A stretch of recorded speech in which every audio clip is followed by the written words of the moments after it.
Your question, please. Dr. Torsunov, hello. Please tell me how to discover my true purpose as a woman. Sometimes it feels like all women are expected to get married and have children. Other times I feel that I don't need any of that, but society puts pressure on me. I am struggling to make a decision. I have a second question.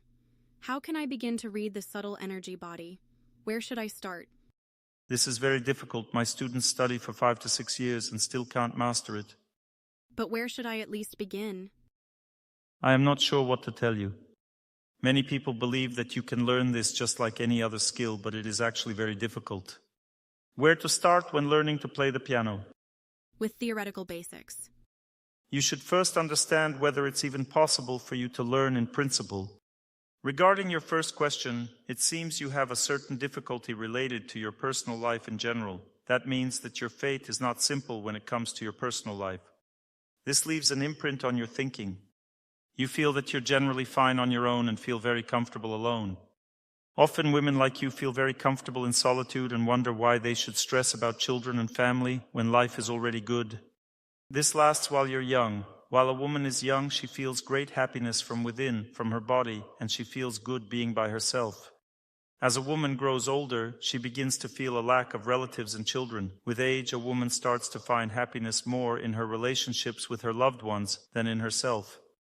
If there are no loved ones, then there's no one to experience happiness from. Additionally, as a woman ages, people don't look at her the same way they did before, when many looked at her and loved her and she felt fulfilled and lived well. She feels attention and care from people while she's attractive. However, as she ages, all this passes and the attention fades. She experiences happiness only from her children and personal relationships, that's all. So it's just that the time hasn't come yet, right? Or is it something else? How old are you? 31. The time has already come. You need to push yourself. Simply force yourself. Force myself, right? That's exactly what I'm talking about. Yes, force yourself to get married. Force yourself to have children, because if you don't do this, you will suffer. This is called poison with a sweet taste. You feel very good living by yourself and you think it's better this way. But this is poison with a sweet taste. Such poisons are most dangerous because a person cannot recognize them. In principle, can every woman get married happily? Every woman should get married. We discussed the topic of happiness in yesterday's lecture. What does it mean to have a difficult fate that leaves an imprint on one's thinking? It means that it's too good to be alone, and there's a sense of complete irresponsibility regarding personal life. This creates an illusion. One of the main reasons why women don't get married is that they feel very comfortable being alone. The female body brings pleasure, and a woman feels good as she is. Have I answered your question? Thank you. Your question. Good evening, Dr. Torsunov. We are infinitely grateful to God for your existence. Thank you for taking the time to come to our city. With your permission, I have 2 questions. My first question concerns my husband. I worry about my husband and his health, as he has been going to bed at dawn for almost his entire adult life. He finds it difficult to sleep at night. He can't quit smoking and can't imagine his life without meat. Your tears won't help you overcome his fate. To overcome fate, you first need to accept it. Accept him as he is. Then, through prayer and personal growth, you will gradually feel that everything will be fine and begin to move forward. The first stage is calmness in the heart, which represents victory over fate. The second stage is influence, during which he will begin to listen to you. This is exactly the topic of today's lecture. Understand that most people don't have relationships with each other. Genuine relationships involve influencing each other. Most people cannot influence their loved ones. They believe that pushing harder will lead to greater influence, but that approach won't work. You need to accept the person as they are. Gently and kindly explain your perspective to him, and he will begin to understand. First accept him, then explain. Accept, explain, and gradually he will start to incorporate your understanding. Most people lack genuine contact with one another. You mentioned not just a health problem, but the deeper issue of a lack of contact with your husband. I can't influence him, you said. This is the topic of today's lecture. Most people cannot influence their loved ones. People assume they have a close relationship. They think that having sex and children signifies having a close relationship, but if that were true, why do we see an 80% divorce rate? Why do people leave each other? If it's a close relationship, how can you leave a loved one? Would you abandon your son or daughter? No. This indicates that the relationship between husband and wife is not close enough, which is why families fall apart. Therefore, we need to learn how to build truly close relationships, and it's not simple. To achieve this, we must understand how closeness develops in relationships. We will talk about this today. Good. Thank you very much. When you can influence someone, they will change, not because you force them to, but because they genuinely want to change their life. However, people often feel too tense and unable to change. To help, you must first learn how to relieve your own tension. You are feeling overheated. You have a lot of heat. This causes high emotionality. He is tense, and you are overheated. This creates tension between you. It is like a plus-minus. A man and a woman naturally have opposite energies, but beyond that, you are also living incorrectly. You lead an incorrect lifestyle. If you begin to follow a healthier lifestyle, he will naturally align with that change as well. I feel like I am trying to do things right. Keep trying. You should incorporate more static exercises, increase your contact with water, and include more raw foods in your diet. A water-only fast can help remove excess heat and fire from your body. Good. Can I ask a second question? Is your second question about relationships? It's best not to ask me about health in front of everyone. That's a private matter. You can speak with my assistant about it. He wants to move back to his homeland to take care of his father. Where is his homeland? Dagestan. I understand that I need to go with him too. This is non-negotiable. How can I avoid losing myself in another culture? Immerse yourself in that culture. Start by respecting the Muslim faith. Study what the Muslim faith is about. Behave properly. What is your nationality? Russian. Then study it. It's not difficult if you have the will. Culture is always valuable. The Muslim faith carries a rich cultural tradition, and that is a good thing. When there is no culture, it's worse. Just look at modern Russia. There is no culture of relationships between men and women. It has died out, although it was once very strong. But that culture still exists in Dagestan. It's beneficial to be in a place where a strong culture endures. Yes, it may feel a bit ascetic, and you will have to follow certain rules. You won't be able to show off in front of everyone, but that is beneficial for a woman. Thank you. Hello. This is my first time here. Then it's better for you not to ask me a question. Why? Because you don't know me. Well, okay. My answers are often unexpected and can be difficult to accept. To truly accept them, you need to listen to my lectures for at least a year. I've been studying for a year, just not with your lectures. Then it's still better not to ask me. You won't fully grasp my response. To truly hear, one needs a relationship. Imagine a complete stranger comes to you and says something very serious, something that could change your life. Would you accept it? No, because you don't know them. Curiosity is a good thing. You are curious about what I will say on this topic. However, I prefer to engage with those whose lives will be transformed by my answer. I want to use my energy efficiently. When will you come to our city next time? I'll try to come in a year. Now the woman in the back, please, your question. I wanted to clarify something. How do I know which spiritual path to follow? I'm drawn to both Orthodox Christianity and the Vaishnava tradition. How do I decide? Spiritual development happens in stages. The first stage is simply the desire to start working on oneself. This too is a form of spiritual growth. It marks the beginning of change. It always starts with physical movement and nutrition, then progresses to moral development. After that, individuals begin to understand that there is God and different spiritual traditions. But at first, they want to worship God in their own way. They usually create a personal prayer and recite it. This is natural. It's a stage of human development. Then comes the next stage. The next stage involves a person appreciating different spiritual traditions. They feel drawn to one, then another, then yet another. During this phase, it's important to remain open and not rush into a decision. Because at the next stage, a person will experience a profound shock. They will enter deeply into a relationship with God within one of the traditions, and all other traditions will hold value for them as well. This is how the choice is made. It's like the old saying, there are many good girls with many beautiful names, but only one truly troubles my heart. When one spiritual tradition starts to trouble you, when it calls to you in a way that the others don't, that's the one you will choose. Thank you very much. There's no need to rush this decision. Now your question? Dr. Torsunov, hello. I've been listening to your voice for 10 years. I like it much better in person. It's easier to listen. Yesterday you spoke about raising boys. You mentioned that telling a boy, "Next time I'll punish you" is ineffective. It's not just ineffective and useless, it's harmful. You compared this to relationships between women and men, saying that warnings are useless. Could you clarify how this applies to girls? With girls, the approach is different. When she does something, the first step is to calm yourself down. Once you are calm, start talking to her very kindly. If she doesn't listen to you, don't talk to her for a few days, but remain kind and present. She will eventually come to you on her own. A girl learns only through relationships. A girl should be raised only through relationships. A boy is raised through actions, and a girl is raised through love. You need to discipline her with love and communicate with her with love. If you show a lack of love towards her, she loses her sense of reason. If you withdraw love, she starts behaving irrationally. This applies to all women of any age. This applies to any person in a female body. So is it worth explaining things to a girl? Yes, absolutely. Explanation is key. If you communicate kindly with a girl or woman, explanations provide her with a clear picture of what to do and how to live. However, explanation alone doesn't provide a clear picture for a man. A lecture is going on now. There are men here listening to me and evaluating whether to trust me or not. If they decide to trust me, they begin to absorb what I say, but that doesn't mean they fully understand it.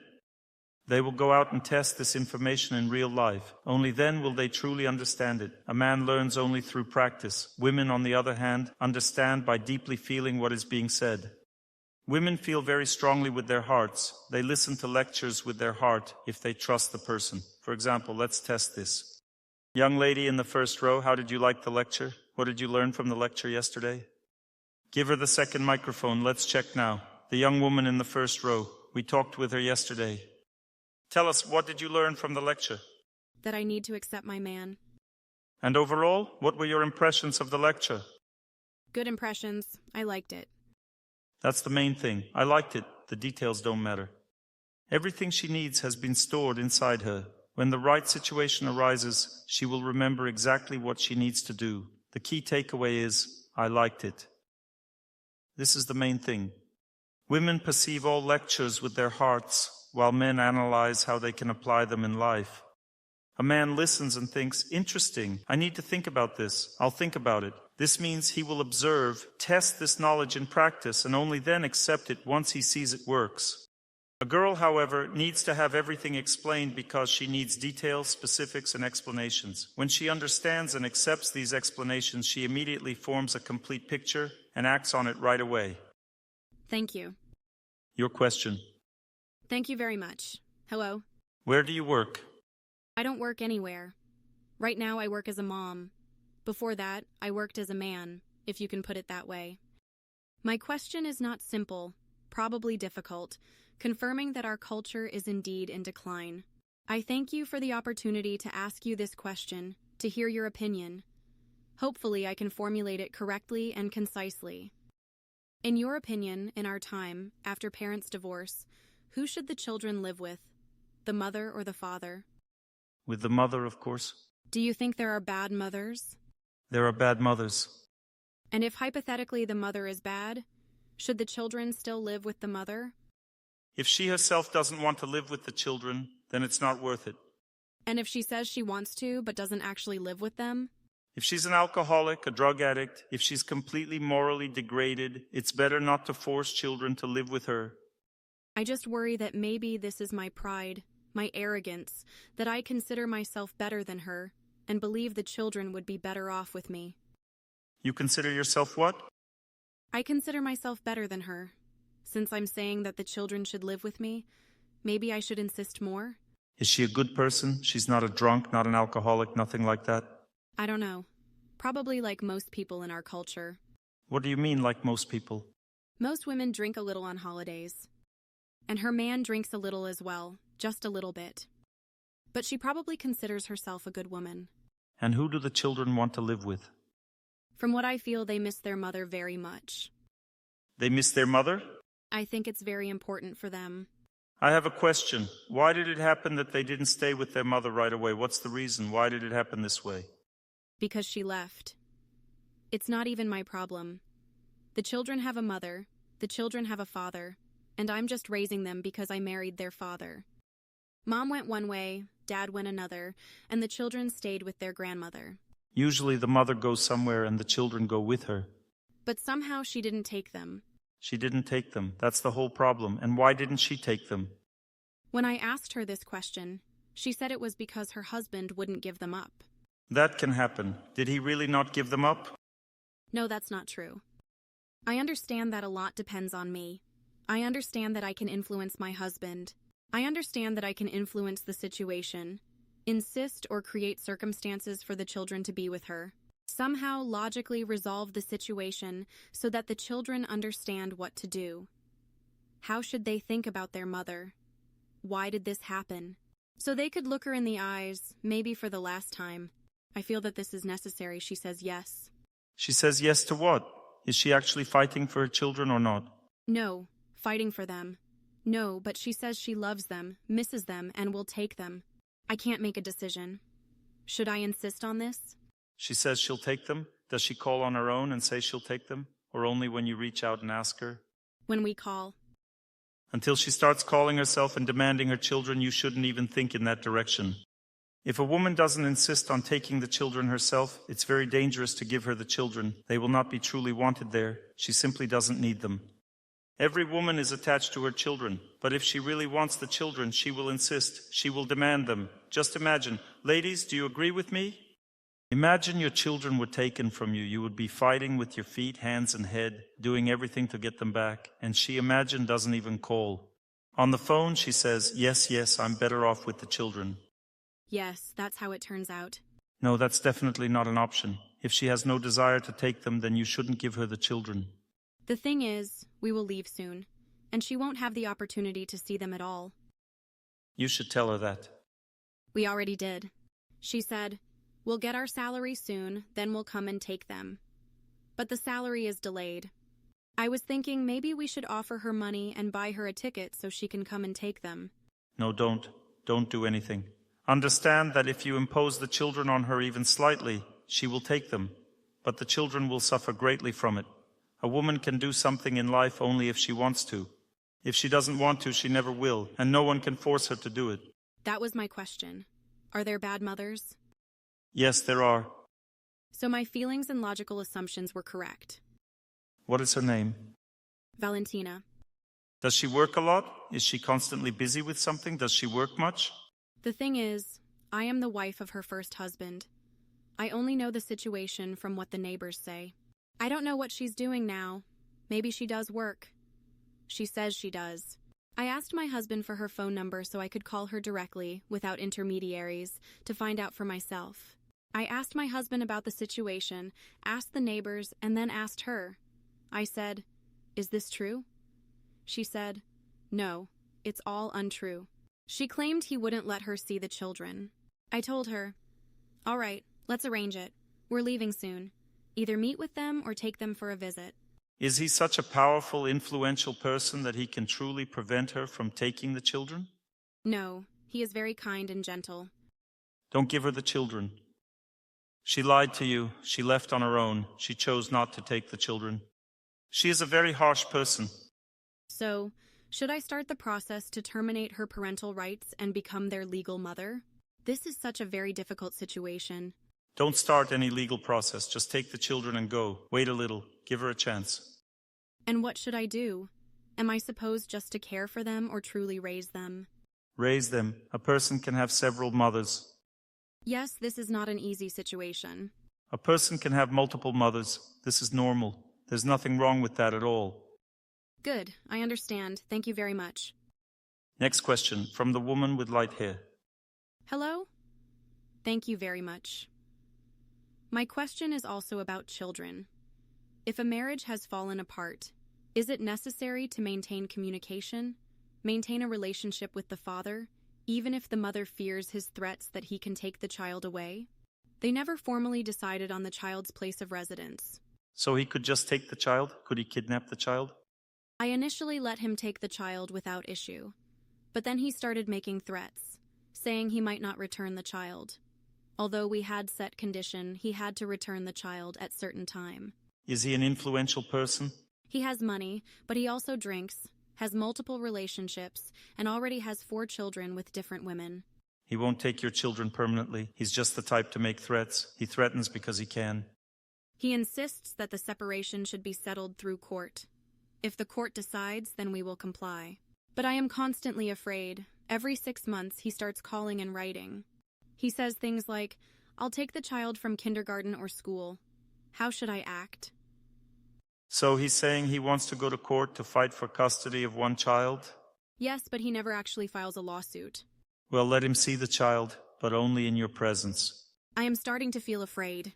Are you afraid he'll hurt you or take the child, or that he might take the child by force? He came but didn't take the child, because my husband was with me. Speak louder. I can't hear you well.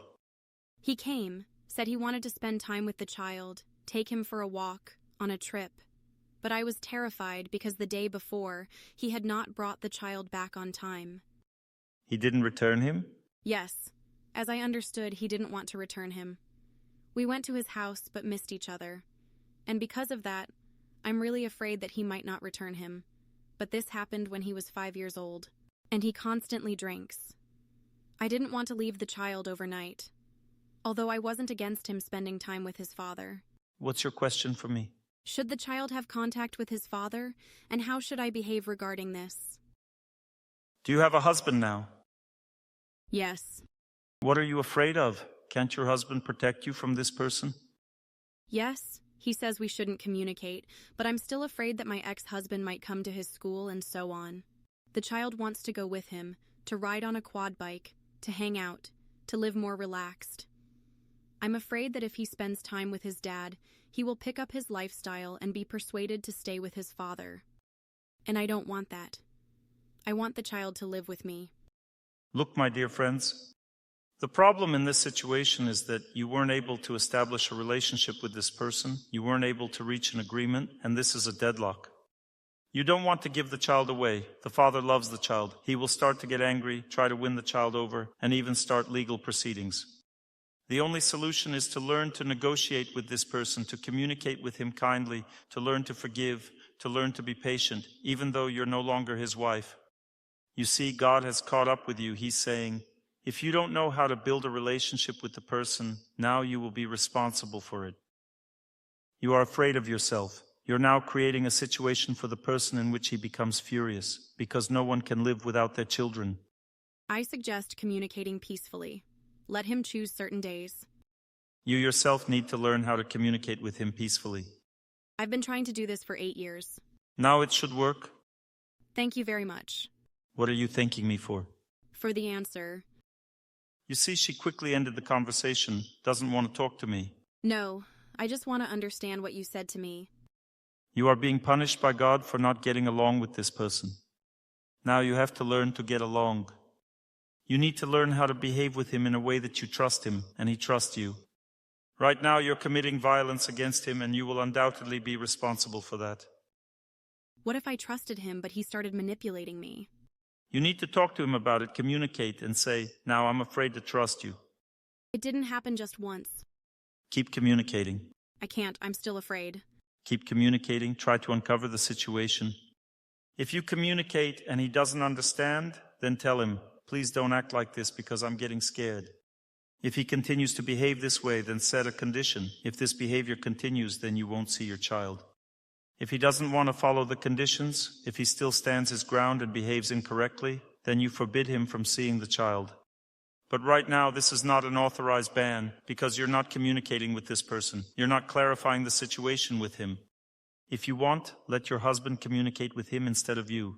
He said, file for custody arrangements, come pick up the child, and return him at a set time. We asked him to do it this way, but he hasn't filed with the court yet. Let your husband communicate with him. I'm talking to you right now, and I see that you have one problem. You're very reluctant to make contact even with me. Often you don't hear me. I'm a little nervous, so I don't hear everything. I'm just telling you what's happening in your life right now. You need to learn to behave with people in a way that brings situations to a conclusion. Either he behaves incorrectly and loses the child, or he behaves correctly and doesn't lose the child. But if you're just taking the child away because you're afraid, God will not be on your side, and you will lose your child as a result. But he has the chance to file a lawsuit and take the child. I'm not talking about him right now, I'm talking about you. Then I won't be afraid if there's a court decision. See how long it takes for her to get it? I'm telling you that you need to learn to communicate with this person. If you can't communicate with him yourself, let your husband communicate with him. Communicating means behaving kindly, calming yourself down so that he calms down, and so that the whole situation calms down. When it calms down, everything will be resolved. Right now, you're throwing tantrum. We set conditions, but they weren't met. This tantrum will lead you nowhere. You'll lose the child. This is how harsh fate works, and the person doesn't understand. Don't think that all the rights are in your hands. Don't think that way. Thank you. When a person loves their child and someone forbids them to love out of fear, this situation can have terrible consequences, even leading to murder and other horrible things. The best way to solve the issue is to kindly reach an agreement with the person. This applies to everyone here. Remember, if you think you can solve matters of love by force, the situation will ultimately turn against you in life. You can't forbid love by force. But you can solve the situation kindly, you can resolve it kindly. What should I do with my fear? Fear means ignorance. In order to stop being afraid, you need to understand, talk to the person, find out their mindset, and calm him down. Say, if you behave well, we'll definitely let you see the child. The most important thing is that such issues don't happen again. The issue isn't really about the child right now, but about you learning how to communicate with people. Maybe I've already forgiven him and would let him have the child again. But my second husband says, no, you'll be trembling, fainting again. Either he divides the days through court, or you don't communicate. I understand. I should let my husband handle the communication. You see, your husband is also afraid of your behavior. I'm afraid myself. I'm asking how not to be afraid. Let's spend the whole lecture talking about your fear. Maybe it's better for you to learn to communicate with people in a healthy way. I'm starting to be afraid of all of you. Maybe I shouldn't be giving this lecture. I'm afraid of you. Or should I continue the lecture? Let's spend an hour calming me down so I'm not afraid. Or maybe I should just start communicating kindly. What should I do? I spent a long time discussing this topic so you all could hear it because it concerns everyone. This topic is relevant for all people. This topic is called relationships with people. To build a relationship with someone, you need to put effort into every person.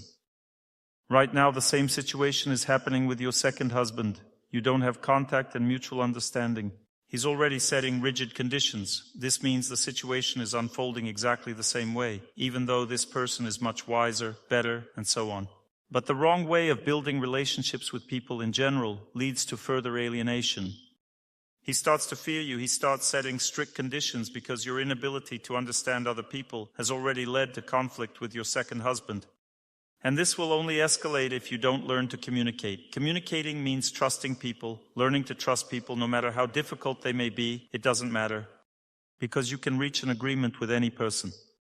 Let me tell you a little story. This story on the topic of trust really shocked me. Once when I was a student, I was just jogging and exercising in the park. Later that evening, I walked home from the park in my sports clothes, and a man came up to me, took my hand. With his other hand, he pressed a knife to my stomach. And he said, "Give me your money or I'll stab you." I said, "I was just exercising. I don't have money with me." He asked, "Where is your money?" I said, "I have money at home." I spoke to him very kindly. He said, "Well, let's go home and you can give it to me there." I said, "Of course, let's go." He asked, "Why did you agree so quickly?" I said, "Because the most valuable thing a person has in the world is their life.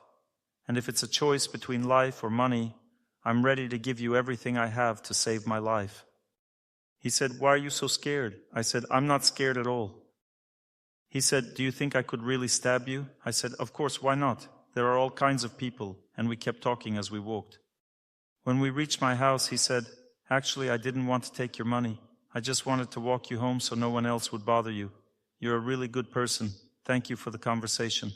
And then he left. I shared this example to show that you can communicate kindly with any person. At the very least, you should try. Besides, no one was going to hurt you. No one intended to hurt you. You just need to learn to do this. And unexpected results can come from such correct behavior. You can easily reach an agreement in any situation in life. There was one case with one of my listeners. She loved to watch sunrise from her window and wish everyone happiness at that time. Her upstairs neighbor started hanging laundry, which blocked her balcony and sun, so now when she looked out, all she saw was laundry. She asked her many times, "Please don't hang laundry. I don't like living with your laundry." But her neighbor didn't respond. So she took matters into her own hands and dyed the neighbor's laundry to make sure she wouldn't hang it again, but the neighbor was a lawyer and took her to court for allegedly causing damage. When the trial was underway, her husband met the other woman's husband on the stairs and started talking to him. The conversation ended with the husband of the listener beating the neighbor's husband. And they also filed a lawsuit for that. As a result, there was a feud, but the problem was very simple and could have been solved with just words. They could have called the local officer and said, "Look, this is what's happening. What should we do in this situation?" And he would have told them what to do. The problem should have continued to be solved with words, although it was difficult to solve. But I'm sharing with you some perhaps silly cases that don't often happen in daily life, but now let's move on to your life. There is one difficulty in life that all people on earth face. Everyone, every person has this difficulty. I'm about to explain it. Listen carefully. Our psyche associates love with a situation in which someone does something pleasant for me. I believe that if someone does something pleasant for me, that's love. The person loves me if they make me feel good.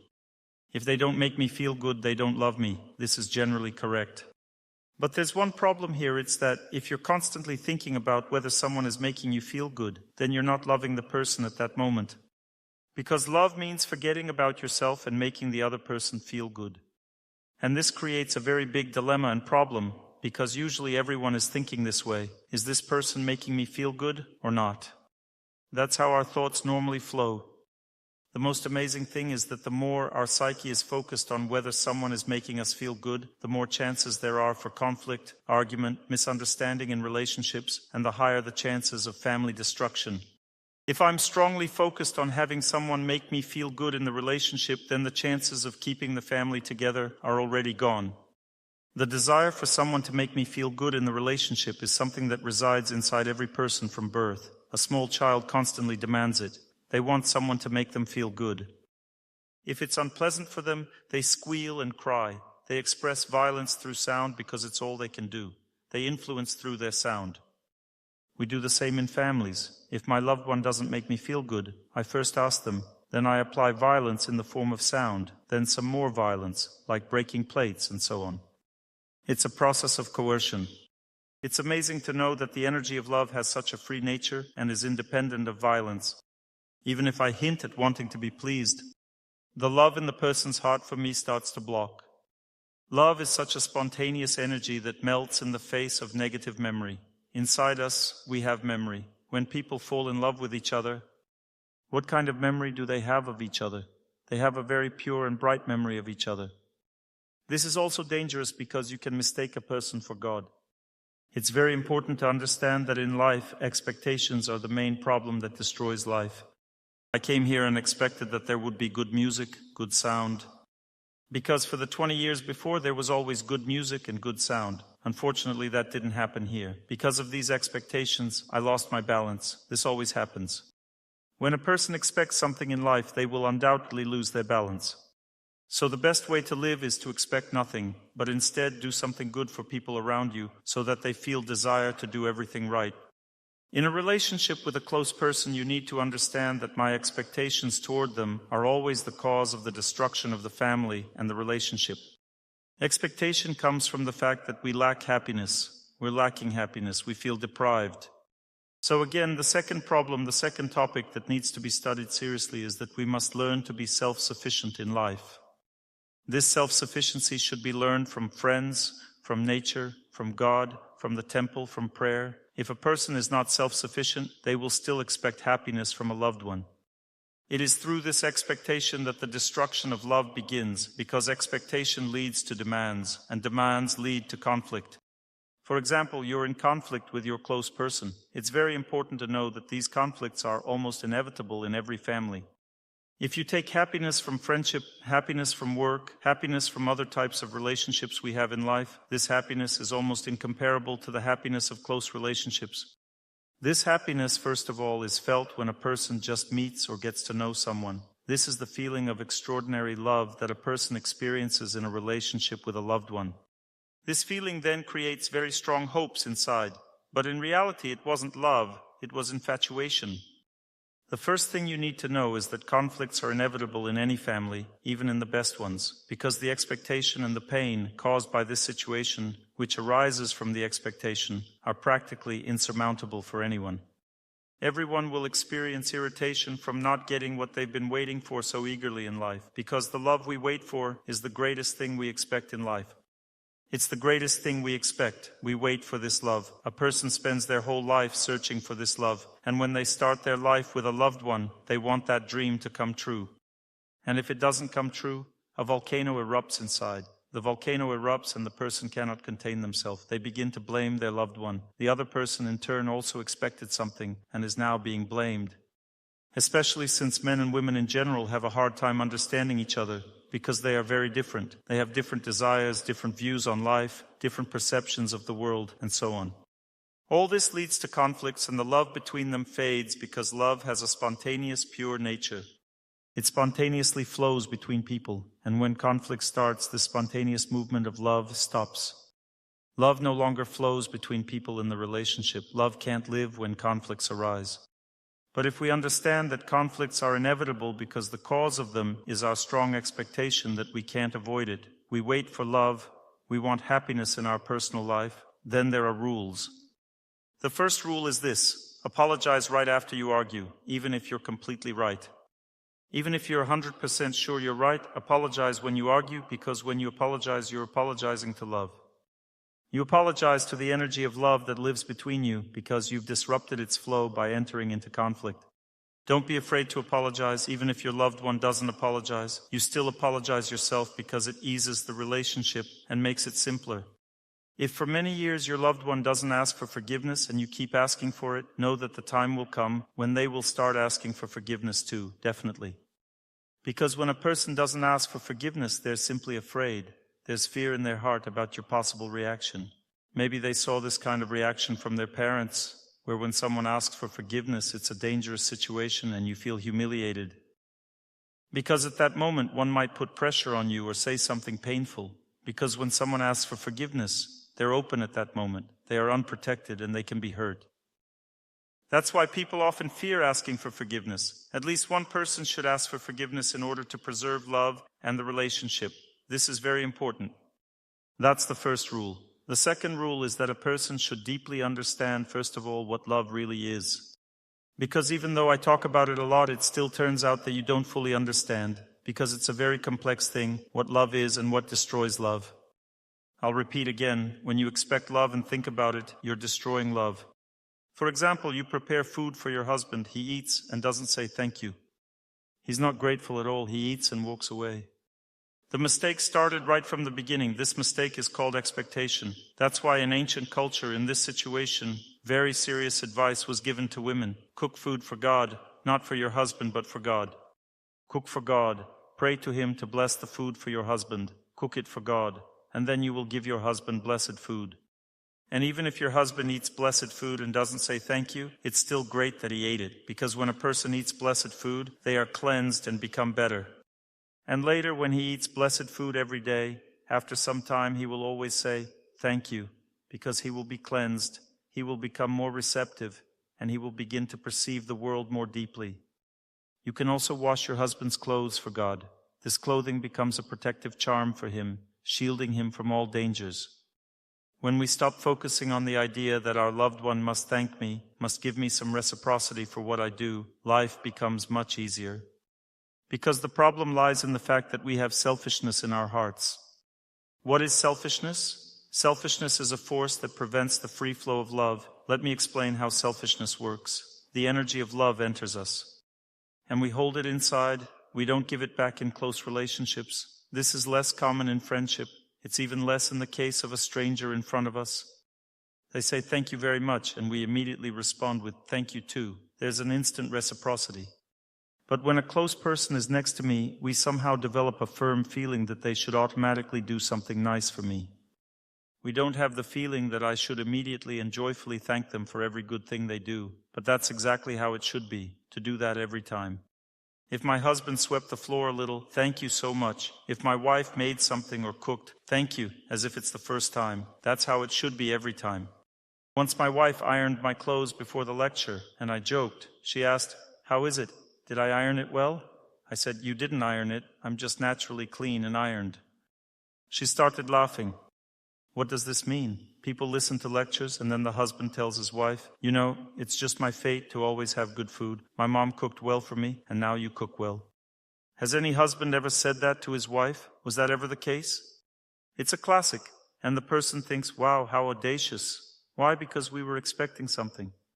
What is the discovery? You've arrived on some island, and there you saw some kind of miracle. A discovery occurred. Now please, see the miracle from what I'm about to say.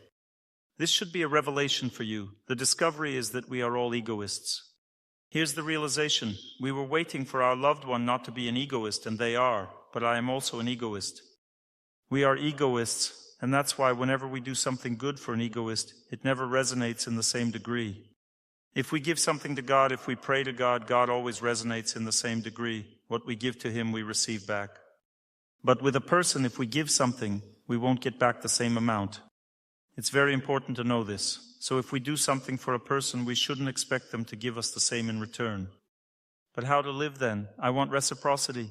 I want to feel happiness from doing something for my loved one. Here it is very important to understand that we need to divide the happiness of any action in the family by two. We should perform acts for God within the family. We must understand that God likes it when we take care of our loved ones. God likes it when we do good deeds. Rely on God, turn to Him, and you will feel comfortable because your loved one will always give less than you put into them, always. Children will never give you as much as you've invested in them. A husband will never give as much as you've done for him. A wife will never give as much as the husband brought home salary. A husband brings home salary, his wife takes it, she takes it for granted. You should bring home salary. The husband eats and says to his wife, "Of course you should cook for me." So what happens? The energy of love doesn't move. Man works hard for his wife, brings her salary. She takes it and even says, "You didn't bring enough. You need to bring more." Now imagine you kiss someone and they say, "That was weak. Come on, give me another one." And you then say, "Just go away." The energy of love is destroyed by such behavior, but this is how we constantly act in family life. Husband gets used to his wife cooking for him. Wife gets used to money he brings home and wants more. Imagine this. Wife worked. She really put in effort to cook the food. Do you understand what love is? For every effort, we want reciprocity. Otherwise, we lose the strength to cook. No desire, no energy. It just becomes like some kind of violence, you understand? And people start getting angry at each other. Because I cooked, he ate, and then he said, "You know, my friend's wife cooks way better. I ate at his place, and I feel like you don't measure up." She worked hard in the kitchen, cooked for him, and it turned out his friend's wife's cooking was better. And then she gets discouraged and doesn't want to cook for him anymore.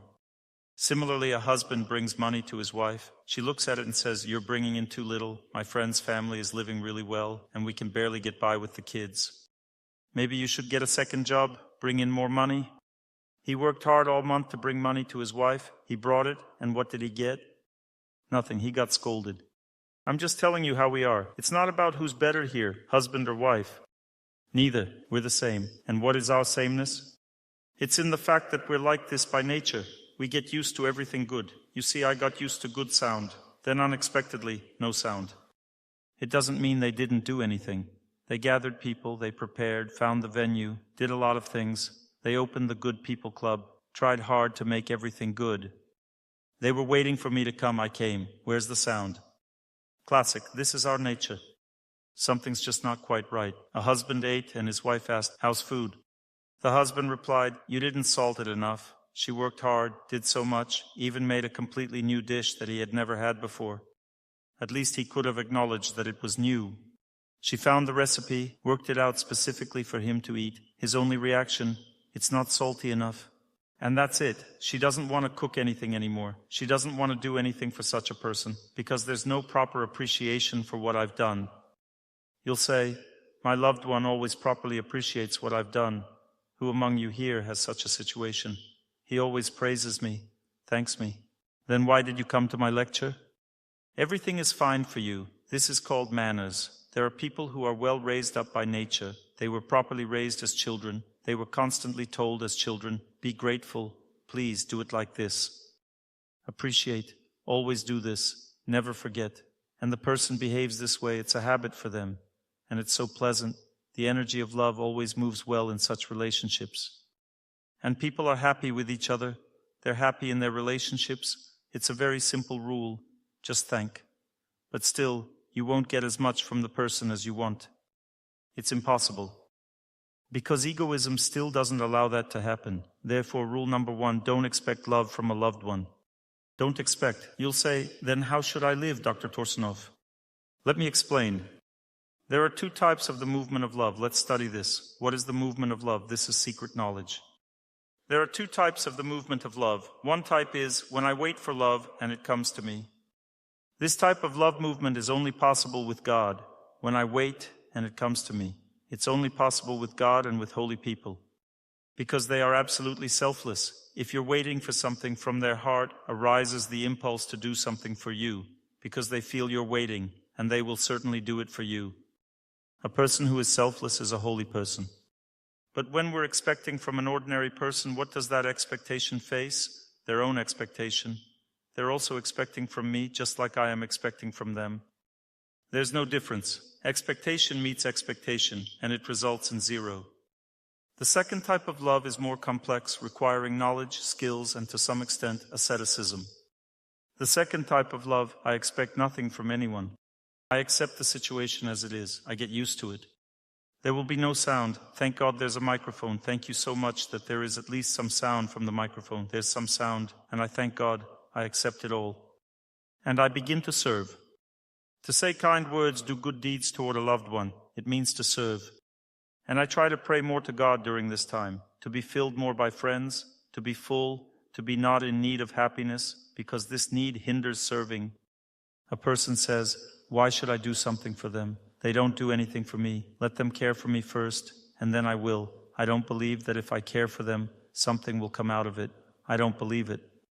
We've lived together for so long. I don't believe that if I start doing something for them now, they'll suddenly be full of gratitude. No. You see, there are expectations. Expectations still get in the way. You have to take care of your loved one. And expect happiness from God. When we take care of the loved one, God likes it so much.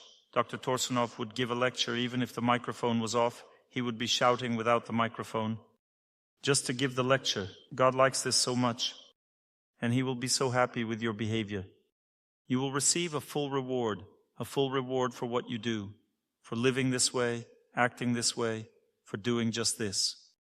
You will say, what about the person then? Should we live in a monastery? Build a relationship with God? Where is love, Dr. Torsunov? There is no love in what you've said. Right, not yet. Let me explain what will happen next. You selflessly do something for a loved one. Give them a flower, cook for them, bring money to your wife, or protect her from someone. Say a kind word in her favor. Do something without expectations. You have no expectations at all. Know that such an act is highly valued by God. The Lord lives right in the heart. Have you ever felt happiness in your heart, true happiness from within? Have you ever felt it? Happiness from within. That always comes from God. Where does happiness come from? From which place? It comes from the heart. Love lives in the heart. Like in the song, Heart, how good you are. Thank you, heart, for being able to love like this. I will sing myself. Heart, thank you, heart, for being able to love like this. This is where God lives, in the heart. As written in the Vedas, there is soul, and behind it stands the super soul, or conscience. This is the Lord living in the heart. He gives happiness, gives memory, and oblivion. He gives suffering depending on what kind of fate is acting upon us. If happiness came from the heart, thank you, heart, for being able to love like this. Thank you, heart. Thank you, Lord, for love. It's interesting to know that if I perform a selfless act for someone, the Lord will always be grateful in that person's heart. You will say, what if the person is ungrateful? I take care of them selflessly, but they are ungrateful. Yes, the person may be ungrateful, but the Lord in their heart will still be grateful. And this gratitude from the Lord for your behavior accumulates in that person's heart. Even if they are not grateful in their mind, they just haven't learned to be grateful. In that person's heart, your selfless act is still appreciated. But if you cook and expect something from them, there will be no gratitude from the Lord in their heart. The Lord is only grateful for selfless acts, only for selfless ones. You received happiness from God in life, from nature, from kind people. You cooked for your husband. I care about you.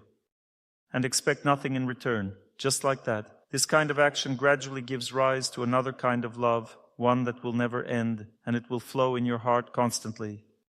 It will give you the full guarantee that your loved one won't leave you, but you have to wait a little, and now I'll tell you what to wait for. So you take care of your loved one, but you guarantee in your heart that you are not replenishing yourself from them, because you cannot expect to be replenished by your loved one. Through this, the evil fate works. As soon as we expect that a loved one should do something for me, it will never be what we need. It's like Murphy's Law. Evil fate always works through our expectation from a loved one, because we need to be punished, and it's easiest to punish a person when they expect something. I came, for example, to give a lecture. I expect nothing. There's no sound, and so what? I accept it. Can I be punished? No. How can you punish me? I can only be punished if I expect something. If I expect, fate can punish me. That's my fate right now. I had 2 very difficult night flights from Moscow to Novosibirsk and from Novosibirsk to Vladivostok. I was so exhausted during those flights. I thought, finally, an easy flight from Vladivostok to Khabarovsk, 50 minutes. We are on the plane, everything is good.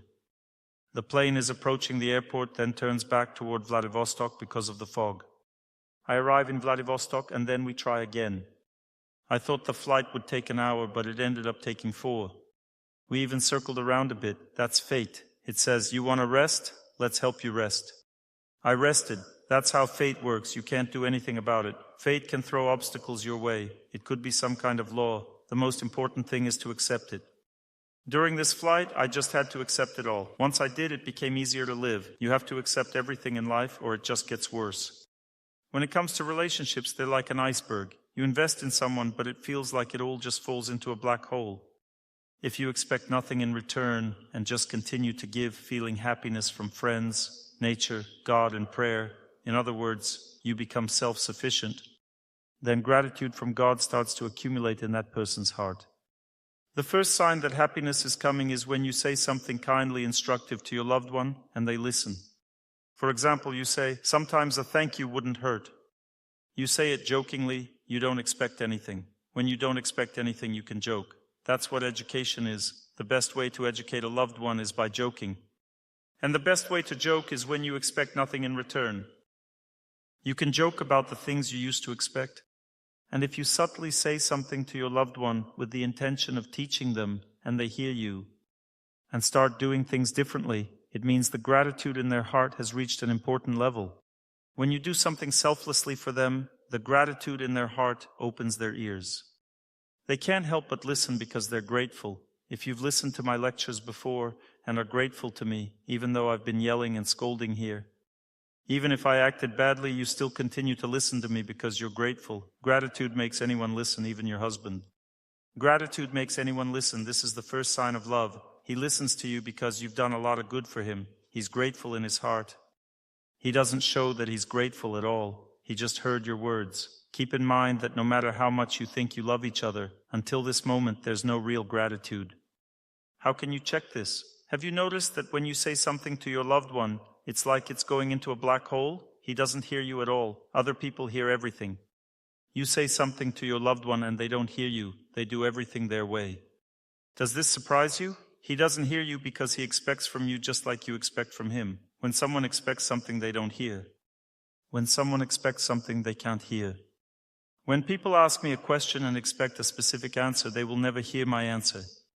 When a person asks a question, they must be ready for any answer, and then the answer comes as it should. But if someone is waiting for their specific answer, they won't hear it. Their ears are closed. But if the person is grateful and still waiting for an answer, they will hear it. Because gratitude will make them hear, even if they were expecting something different. And this is the second type of love that I'm talking about. The first type of love will never work. It might work to some degree between well-mannered people.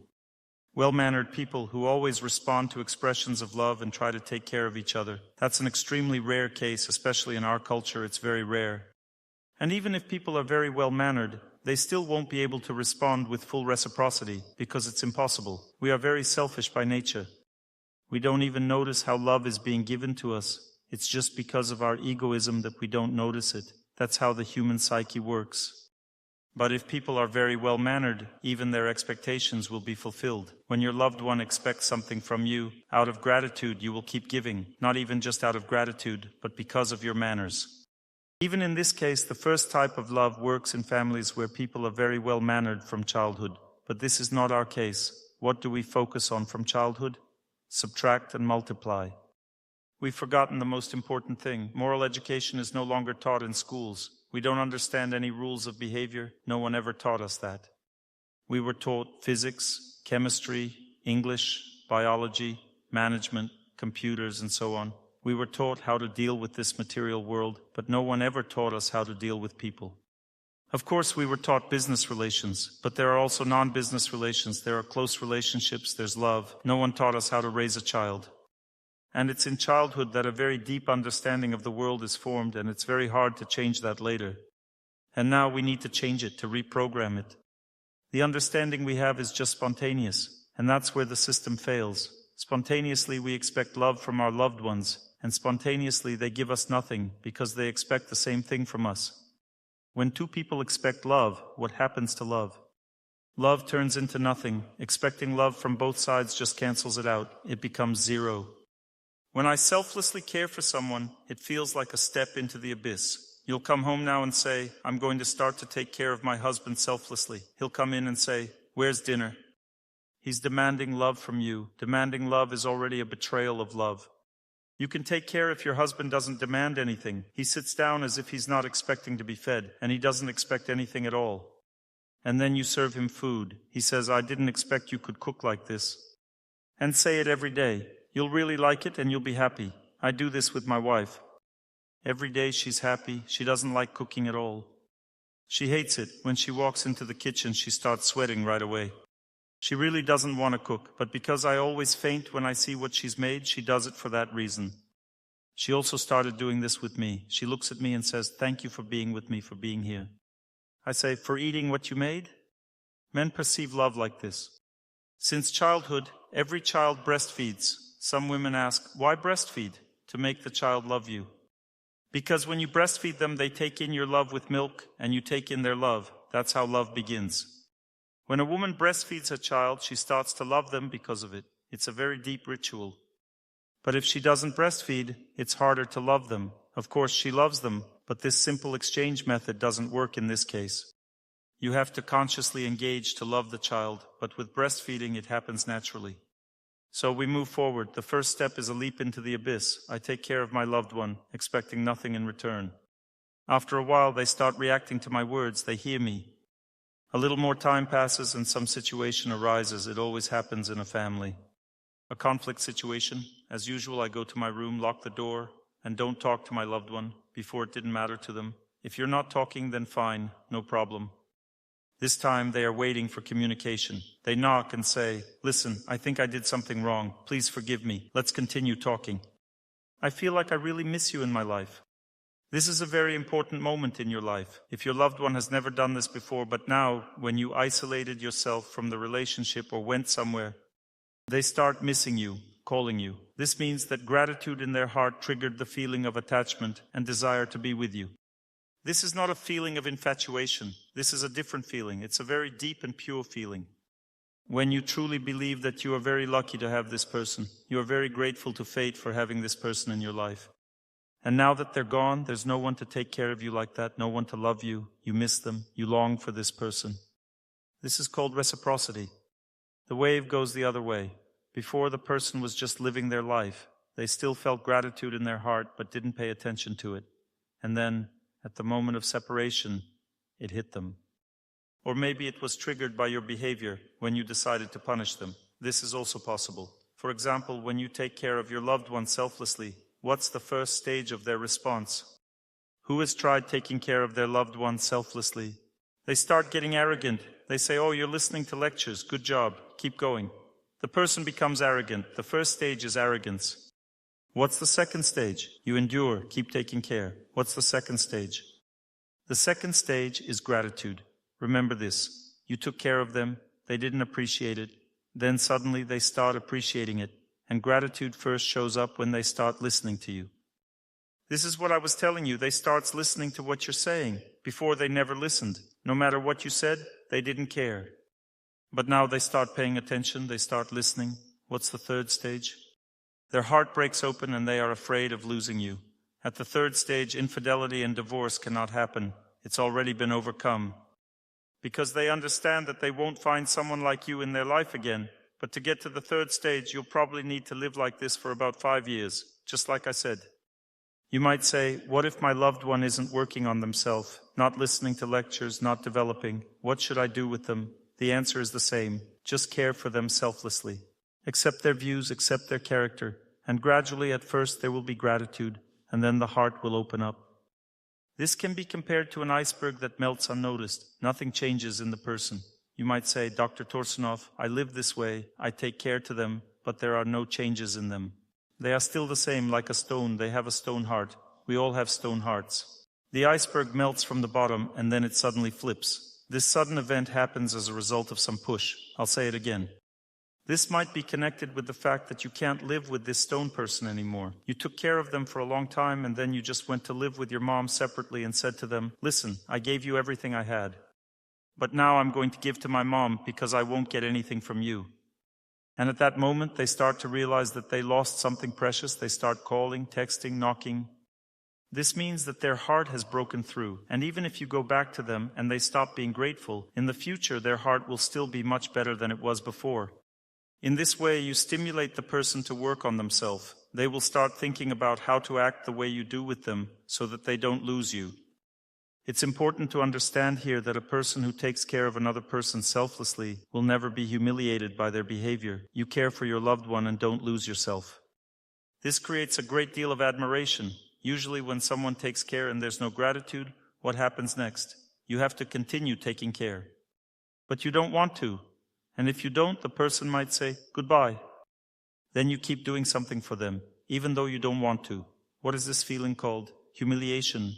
What happens when someone is humiliated by their loved one? When someone feels humiliated, what happens to them? First of all, humiliation always gives rise to pride. What is humiliation? Humiliation is an unattractive state for a person. When a woman, for example, humiliates herself before her husband, she becomes unattractive, not just to him, but to anyone.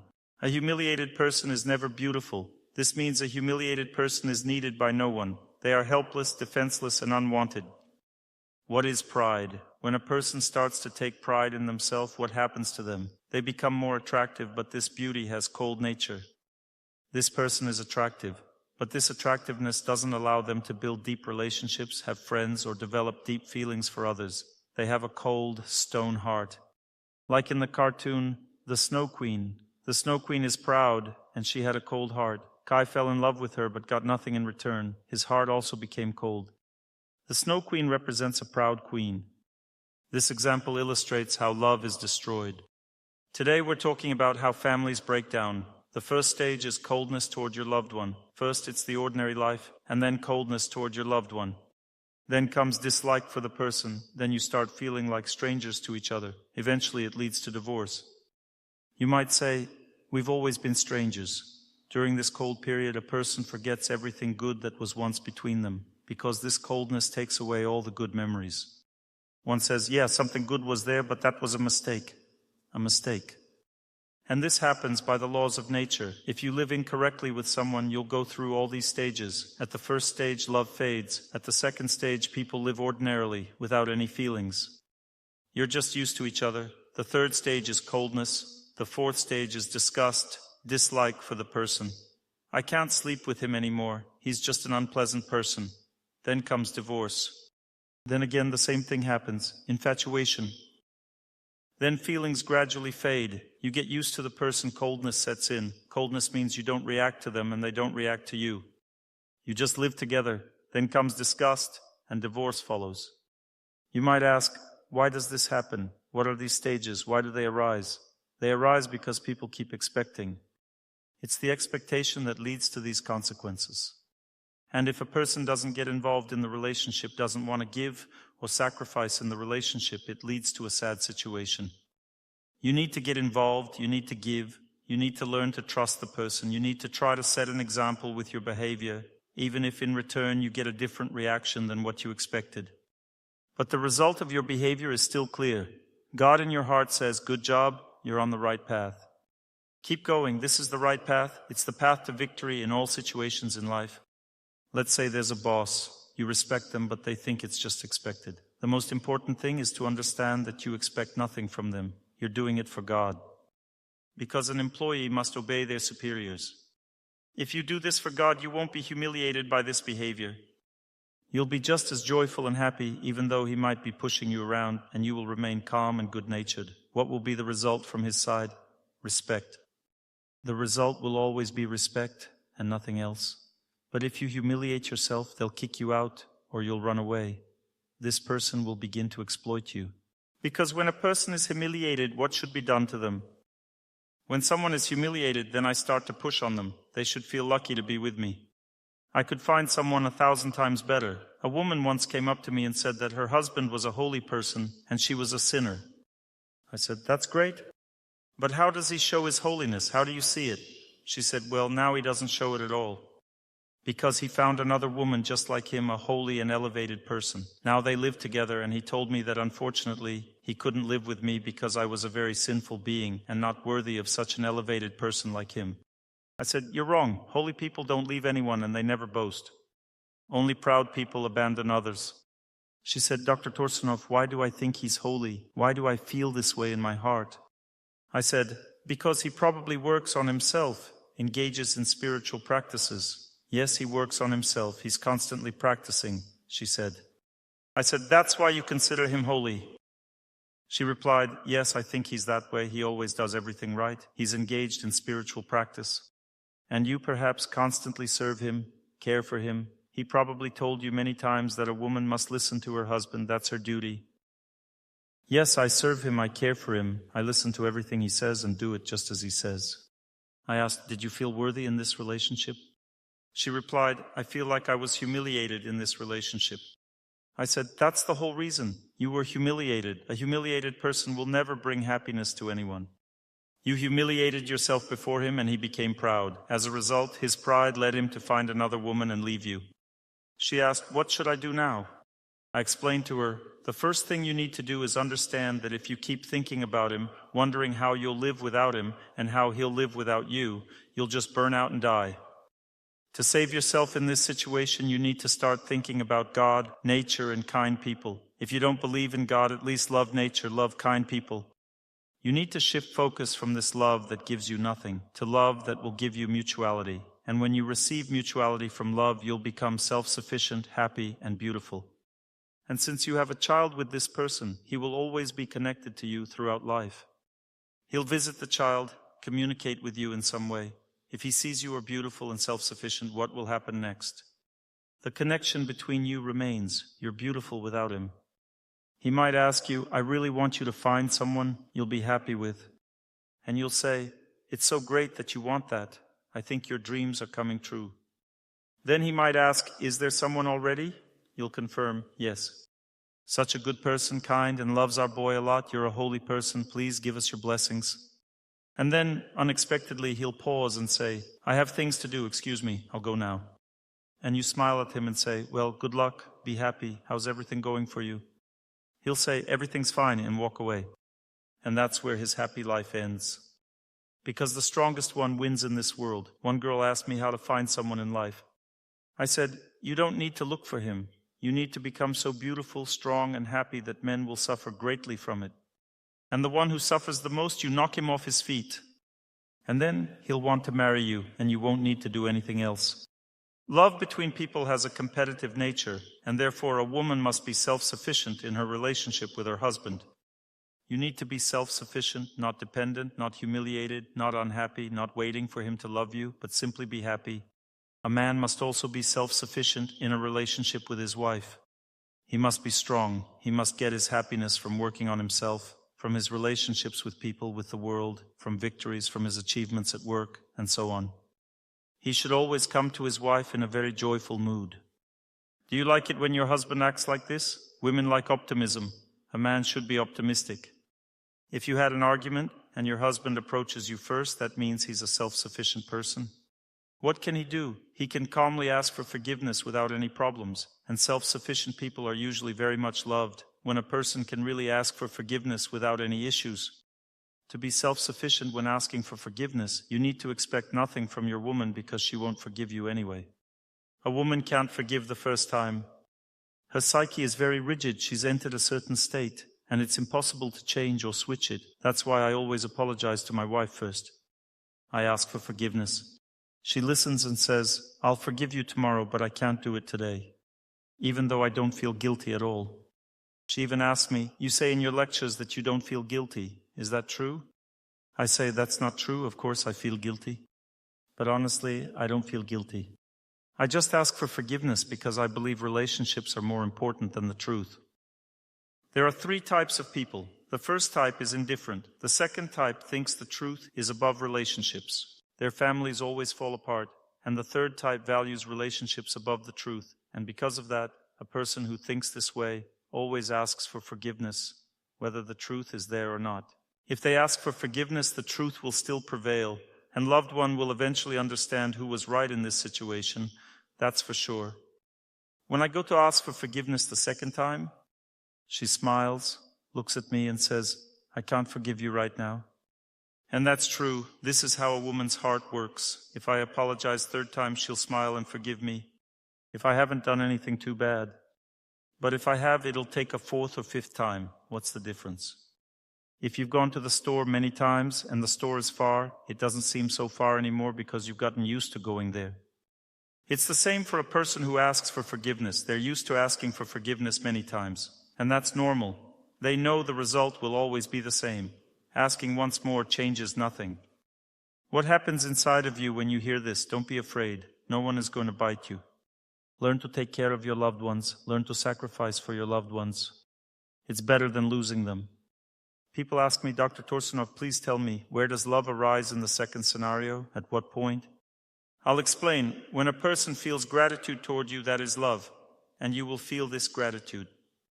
Real reciprocity starts. You take care of the person and they respond. You see their gratitude. You also feel happiness from this. And it all begins. This is the first drop of love called tranquility. People stop arguing because they value this gratitude more than the injustice their loved one brings into their life. Gratitude is valued more, and so people think, all right, what can I do? This is my fate. This is how my loved one behaves with me.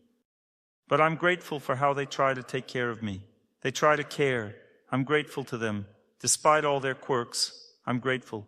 From this point, life becomes peaceful. And you come home not to argue. You feel at peace living in this place with this person. This is the first stage of real love. Peace. You come home and it's peaceful there. You know there won't be any fights, no nerve-wracking situations, nothing. It's good. You rest at home. A man relaxes and his bad habits disappear.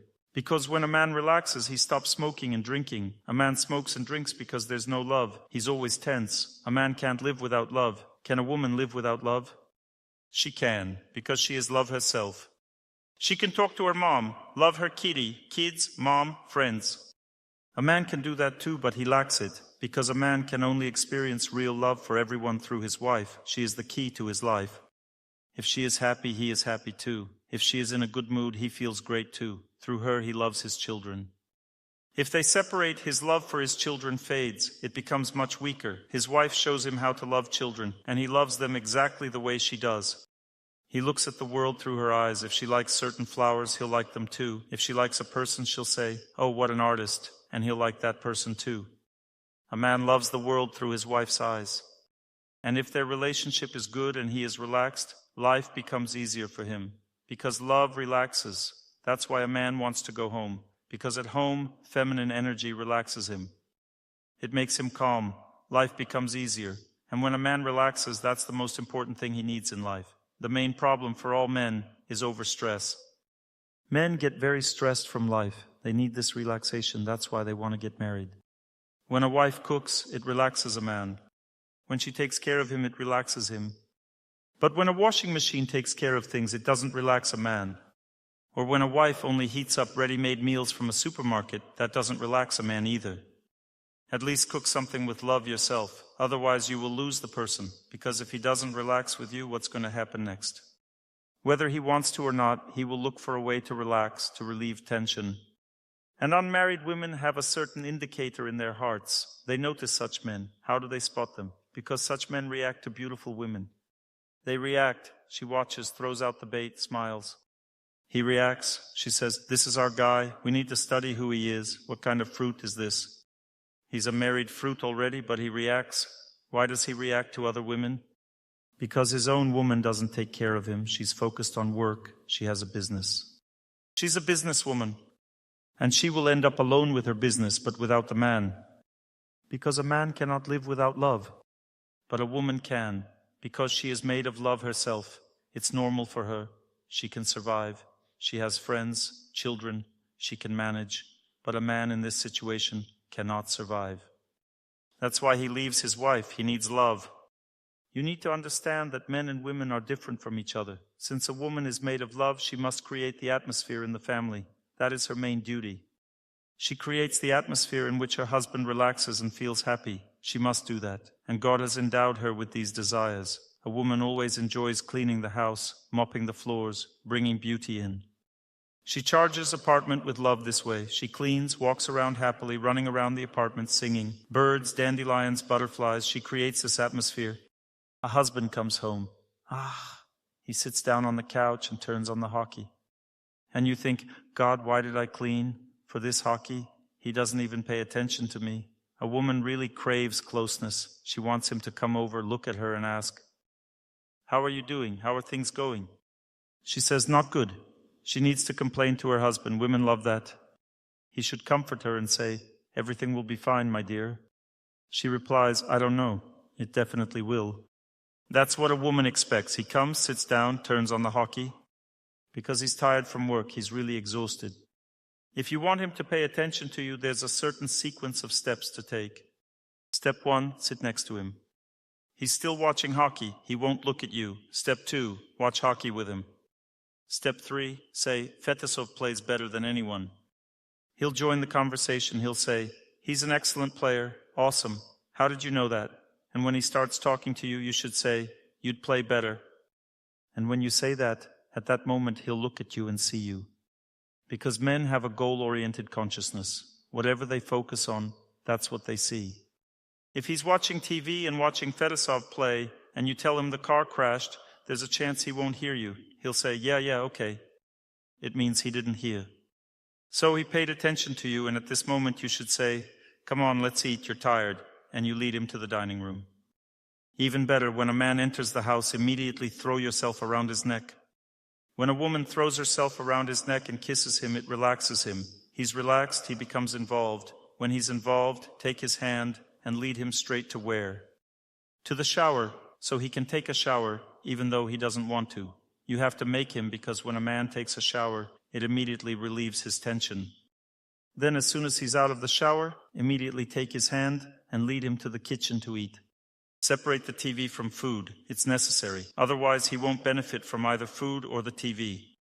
Make sure he eats properly. And when he's done eating, at that moment you have literally half a minute. He has eaten and you should watch him carefully. There are several signs that you can start talking. The first sign, he is eating and suddenly stops.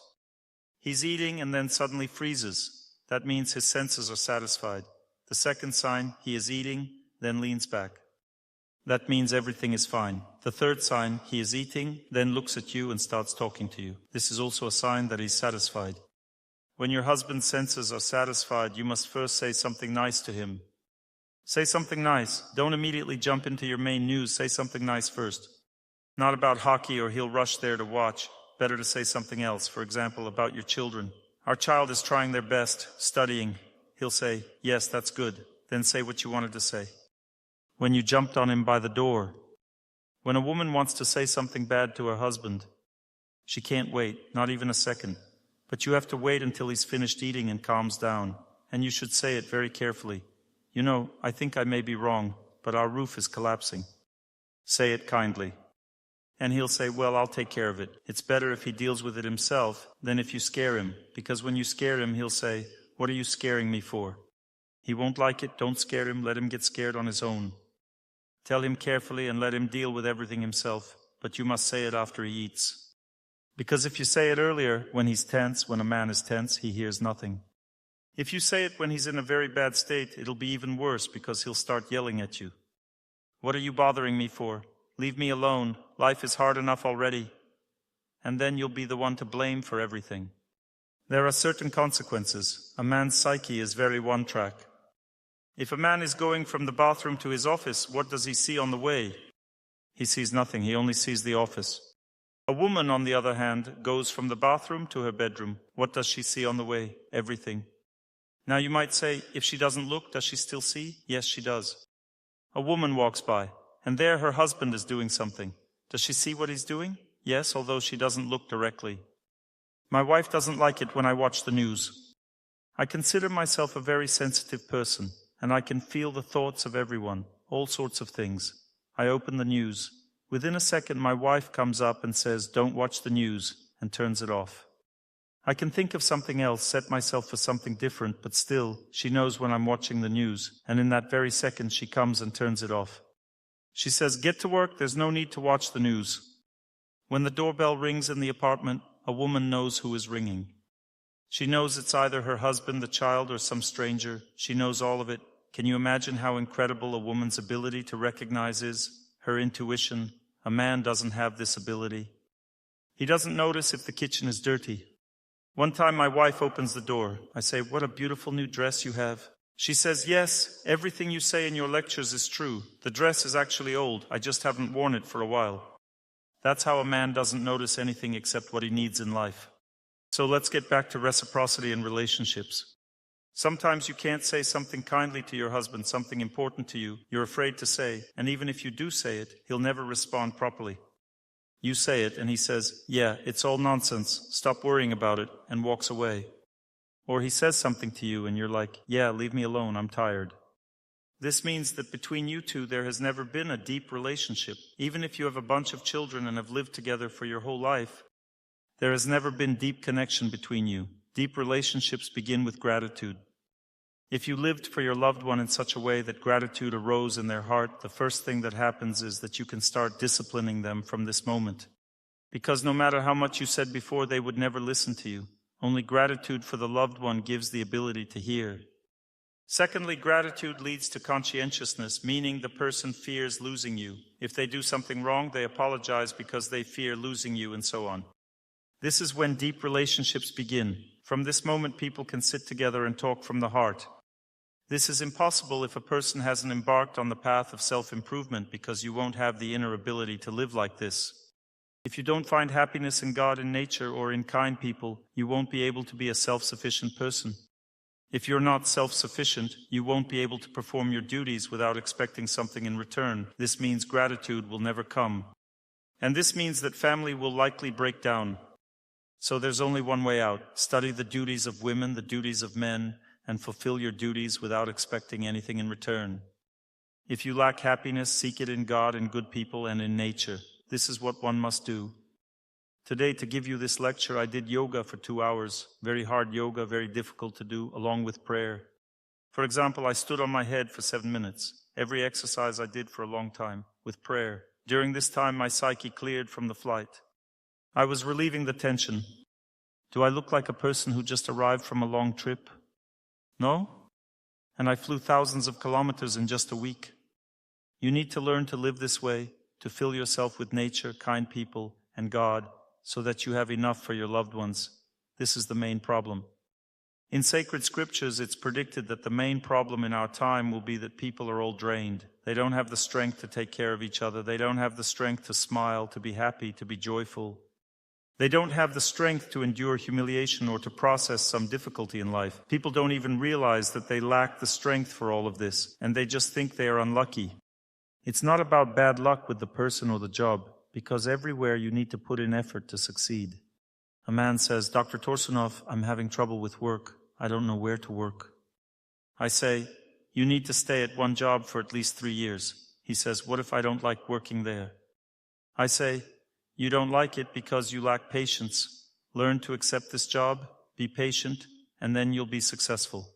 After working for 6 months, a man begins to understand and engage in the process. But you need to reach a certain level before it becomes enjoyable. You need to understand it and figure everything out. So accept the job, live with it. But he can't do it because he doesn't have the inner strength for it, and that's the main problem in life. If a person can't connect with nature, doesn't like to be outside, doesn't exercise, has no friends, doesn't go to church, then there's no chance of saving the family. Because where will you get the strength to keep it? You're waiting for strength from your loved one, and that's the trap. You're waiting for it from them, they're waiting from you, and love is depleting. Through these expectations from a loved one, bad fate acts. I expected that my flight would be shorter, but I ended up flying 3 times. If I hadn't expected, maybe everything would have been fine. This is called the law of misfortune or the law of karma. Don't expect, and nothing bad will happen. Learn to accept fate, and then nothing bad will happen. So there are 3 stages. The first stage, you start living calmly with the person. It becomes peaceful because first, you've accepted them, and second, gratitude has arisen. A little drop of love enters your life because there is gratitude and everything is great. Usually this is one-sided. You simply fulfill your duties, but you're ungrateful to them because they've driven you crazy. They're living incorrectly.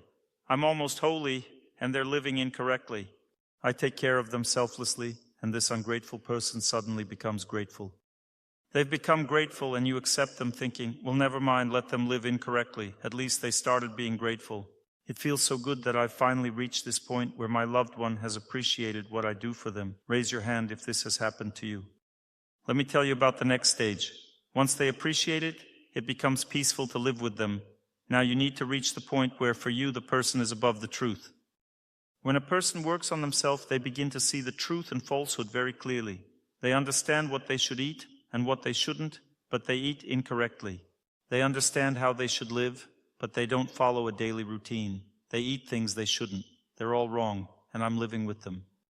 How can I even look at all of this? And when a loved one says, thank you for living this way, for doing these things, I am very grateful to you. At that moment, they begin to accept your efforts. They say, go to the lectures, it's good for you. I don't need it, but it's good for you. And they're already grateful. That's the first stage. Everything is going according to plan. Now the second stage comes. The second stage means they start listening to you, although before they never listened. And suddenly they react and start listening to you, paying attention. You say something, but you have to know how to speak. To get a loved one to listen, you can't press with words, emotions, or logic. A woman presses with emotions, a man presses with the truth, but pressing is not the way. You must accept the person as they are and gently speak the truth. If you speak kindly, without pressing, they will truly hear you if they're grateful to you. And if they're not grateful, don't even try to discipline your loved one. It's simply impossible. They won't care what you said, because gratitude makes them listen. You came to my lecture and you don't know me. You listen to me, but it's hard to understand. Why? Because there's no gratitude. But if you've listened to my lectures before, your life has changed. You start listening, you absorb information, and you understand everything. Because there's gratitude. Gratitude makes you understand, change your life. This is the second stage of relationships. The second stage of relationships means reciprocity. People start to understand each other. They start to listen and hear each other. The first stage is called acceptance or calmness in life. It becomes peaceful. We've accepted each other. I agree with everything you do, with the kind of person you are. Everything's fine, accepted. The second stage of love is called respect. What is respect? It's when you don't just accept a person, but you finally begin to notice that they have amazing qualities. Before, we didn't notice. We live with a person but don't notice it. People tell me, oh, you have such and such a person. I say, really? You'd think differently if you lived with them. I don't mind some of their qualities, but I don't feel them, I don't see them.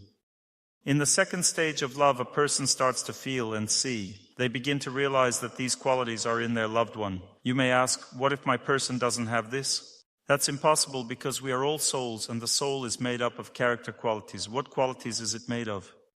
Truthfulness, tenderness, kindness, determination, courage, caring, and so on. There are character qualities of the soul that shine through the female nature. And there are those that shine through the male nature. A woman can be brave inside, but because she was born a woman, that doesn't shine through her. What shines through her is kindness, if she has kindness. Female qualities shine through women, and these qualities are what a man lacks, because in a man's body different qualities shine through. And that's why people are attracted to each other. A woman will always be kinder, she will be gentler, she will always be more honest than a man in life, because these qualities shine through her female nature. A man will always be braver, he will always be wiser, more patient, and more focused in one direction in life. This is what shines through a man, and it's what a woman greatly lacks in life, and the qualities a woman has, a man lacks. Respect is when people begin to see these good qualities in each other, and this creates happiness. How does happiness differ from what we want? We also think that we're striving for happiness. We want a car, an apartment, enough money, and a good social standing. This doesn't bring happiness, it brings calmness. But calmness is very different from happiness. When a person reaches calmness, do you think they're happy? People say, I have a car, a house, and everything seems fine. But somehow, life feels boring. They get bored of calmness. They say, maybe I should go bungee jumping. People start acting foolishly because they don't know where to find happiness. Because they think that in order to be happy, they need to entertain themselves somehow. But that's not happiness, that's just something new for your sensation. It's not happiness. People confuse it with happiness. They think, if I go down a slide, happiness will arise. No, it's just a change in your sensations. Happiness is when two people are grateful to each other and respect each other. They look at each other and feel that state they've been striving for their entire lives. That's what's called happiness. Happiness lives in exchange. When people reach the right relationships, when they've fought for them their whole lives, they experience in their hearts the feeling of happiness. That's happiness. You deserve a good life, but to get there, you need to work with your heart, my dears. Don't argue, don't wait for the person to come to their senses. They never will. Remember, we are all absolutely blind toward each other, and our fate influences us. For example, my fate influences my loved one, and that's why they are blind towards me. And my fate influences me, which is why I am blind towards them. If they are going through a bad period, then I will be fulfilling the will of that fate. And if I am going through a bad period, my wife will be fulfilling the will of my fate. You understand? How does this happen? Feelings toward a person grow cold, irritability and aversion appear, your close person becomes weaker, and you don't like it.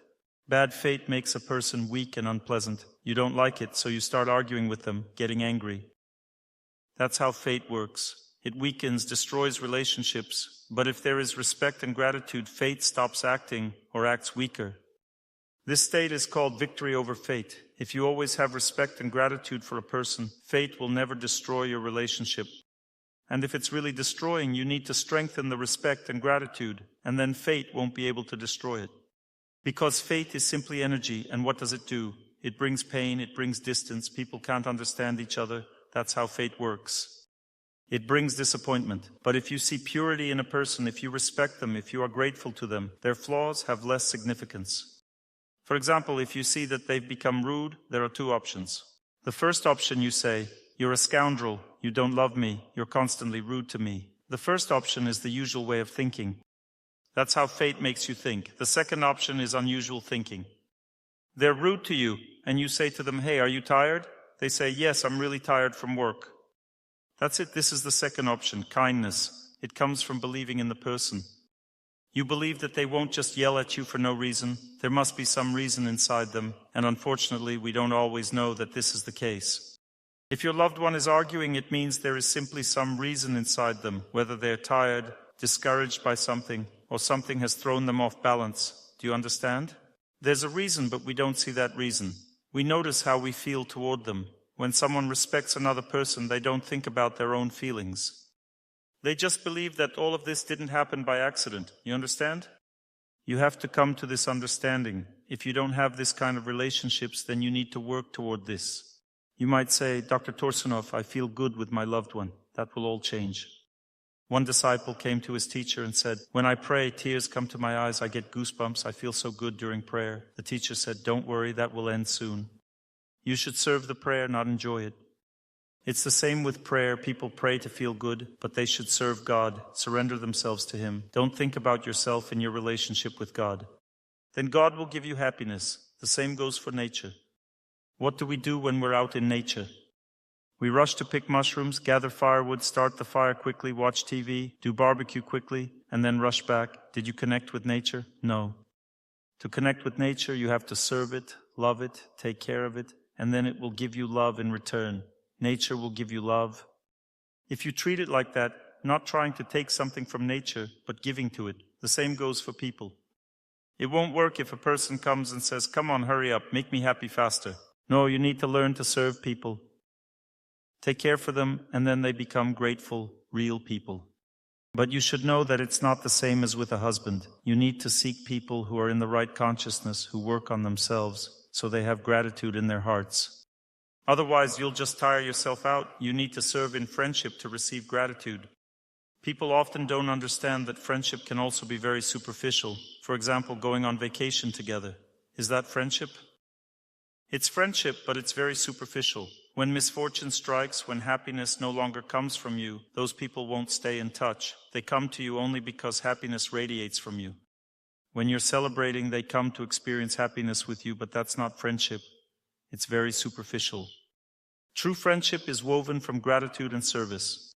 If people are capable of taking care and feel gratitude from your service, then this friendship can be deep, and then a true friend won't abandon you in trouble, won't ask for unnecessary things. That's what a true loyal friend is. When trouble comes, that's when you see who your true friend is and who isn't. A true friend means you took care of each other, not just traveled together. In friendship, it's the same as in family life. The same stages apply. When gratitude comes, it means true friendship. And that's why first a person faces obstacles in life. We are all initially undeveloped people. All undeveloped people live selfishly. Everyone suffers at first in life, then they approach knowledge, and it's because of knowledge that a person truly lives. The purpose of life in a human body is knowledge. A person lives for knowledge. When a person receives knowledge, this realized knowledge, how to live right, stays with them in the next life. This knowledge is indestructible. This life experience that a person has in their heart will always stay with them. Therefore, this is the greatest wealth that exists in our lives. If a person dedicates their whole life to knowledge, trying to understand how to live right, they acquire true wealth. Because when you pass away, you won't take your car or your apartment with you. We came naked and we leave naked. A person takes only what they have accumulated inside. This inner life experience, this knowledge, is what they take with them into the next life. And from that point on, they will no longer make the foolish mistakes they made before. This is the main purpose of life. A person lives for this, for knowledge, for love. Ones need to learn how to love properly in order to be happy later. And if a person doesn't know how to love properly, they will be unhappy. Don't look for happiness outside. Look inside, look within yourself. Your behavior, your understanding of things will make you happy.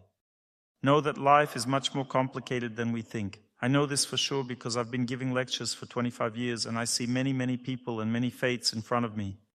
I know for sure that when a woman leaves her husband, she doesn't leave for another man, as she thinks. She just goes into the desert, into her own loneliness. Does she stay alone for life? No, not for life.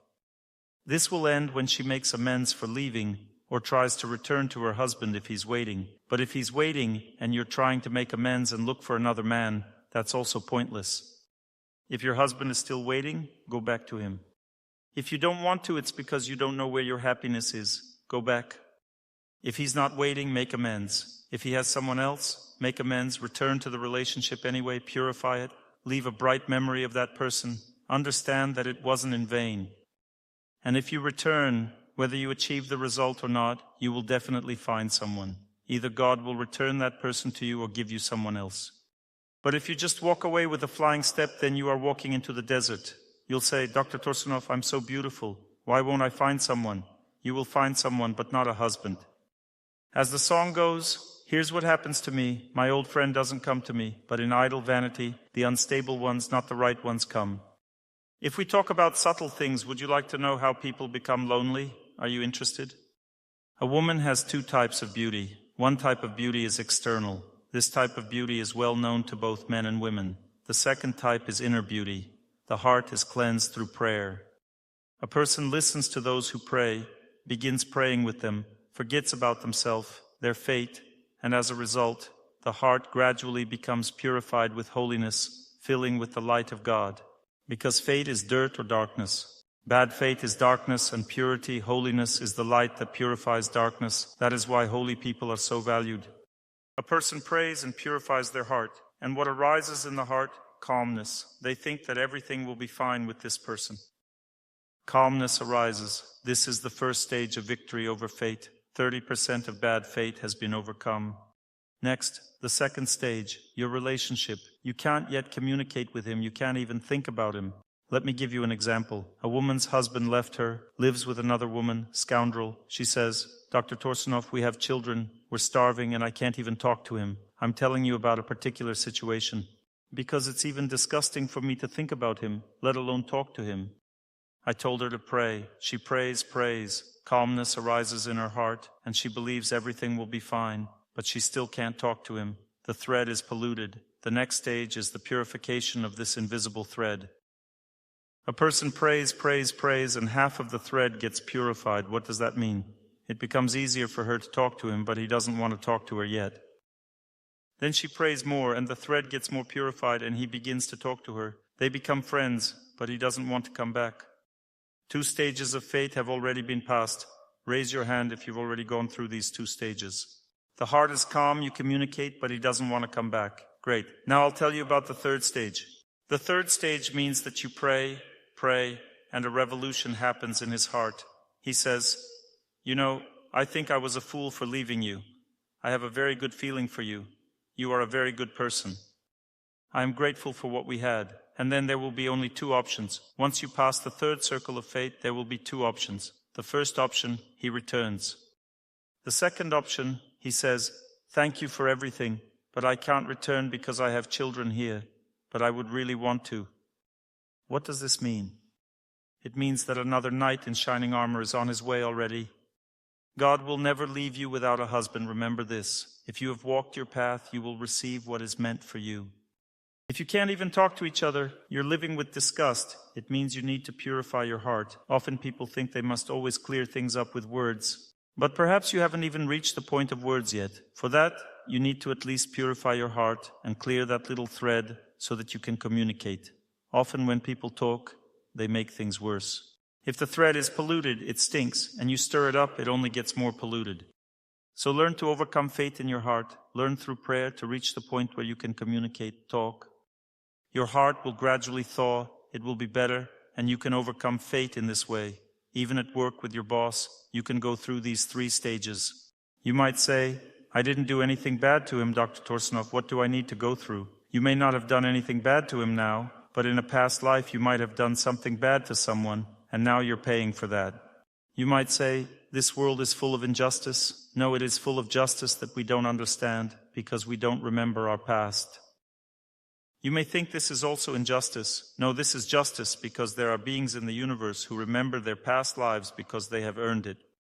And we simply haven't earned it, which is why we don't remember. This is also punishment, by the way. But when a person cleanses their existence, they begin to remember their past lives and start feeling their future in the same way. So everything is ahead. You just need to keep working on yourself, developing and understanding how this world works. What questions do you have specifically about relationships? How do you build your relationships? What is not working for you? What is working? And what should be done? Let's talk about that because we now have the practical part of the session. Speak into the microphone. I want to apologize to everyone for being a bit capricious during the lecture. What if the person has already died? A person cannot die. That's your misconception. What is the person's name? Don't be afraid, just say it. What's the person's name? I'm about to reveal something to you in your heart. You won't say?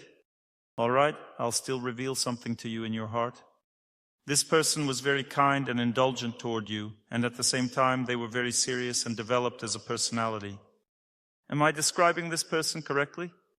From what I feel, they weren't like this. I need to know their name. I wasn't tuned to that person. The person doesn't die, the person remains alive. When they pass away, their subtle body, their soul continues to live, and they perceive this world, but we can no longer see them. And then they continue their path according to their fate. If we think that they're dead, a contradiction arises. On the one hand, we feel this person, we feel separation from them. You see, you couldn't even say a word. You felt the separation. This means you feel that person, you are connected with them. But on the other hand, you think they're gone. This is a delusion and a contradiction with which you can do nothing. This causes terrible suffering to the person. The first thing you need to understand is that the person still exists. They haven't gone anywhere. They just exist in a different way now, not the way you do. And that's why you can't understand them now. But what can we do? The scriptures describe that if there's a heavy heart regarding a person, it means they've gone to purgatory, and you should pray for them to come out of there. Prayer quickly saves a person from this. giving great mercy. Even here on earth, we can help a person a lot when they pass away. Our prayer is very powerful for them in this case. If there is a heat in your heart, a strong desire to meet, it means that they will come in the next life, somewhere here on earth, in our environment. If you feel a great sense of admiration for the person, gratitude, it means the person has gone upwards to the higher planets and has become your guardian angel.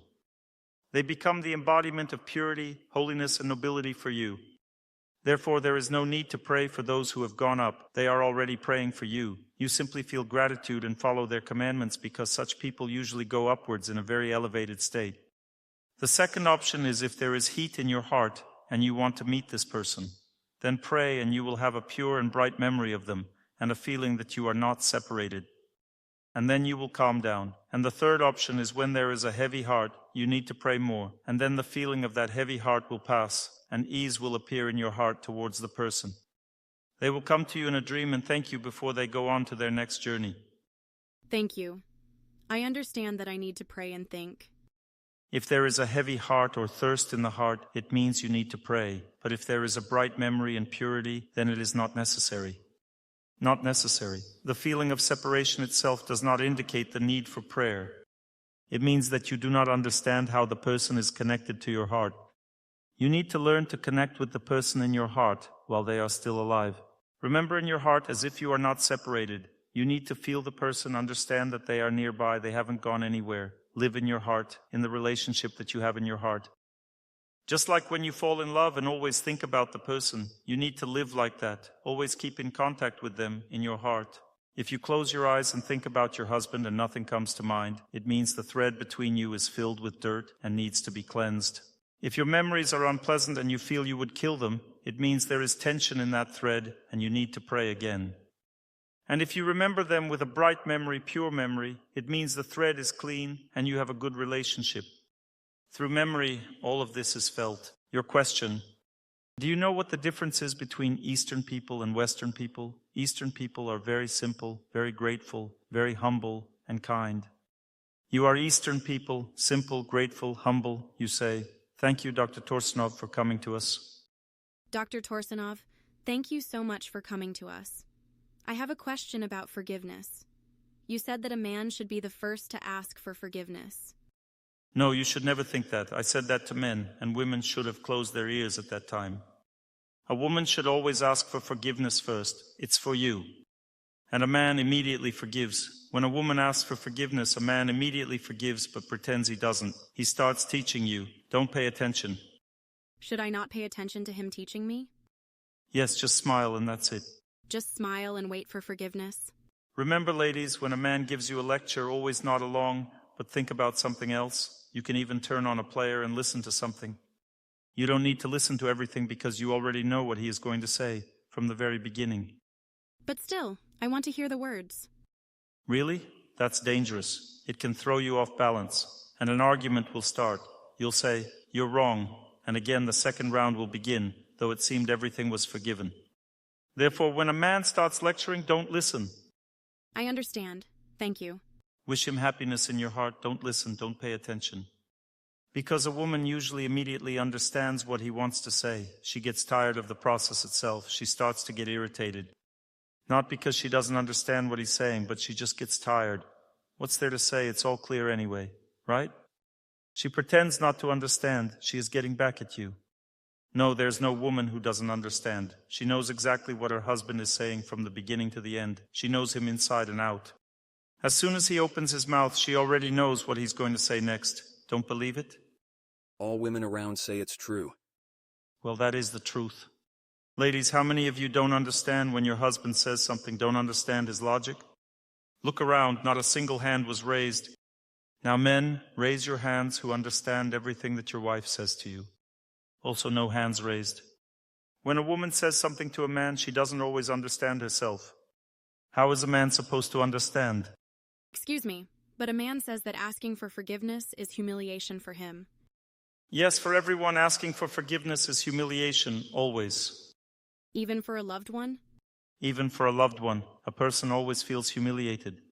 But when a person is on the path to victory over fate, They ask for forgiveness and are not humiliated because they ask for forgiveness for the sake of love, not for the sake of truth.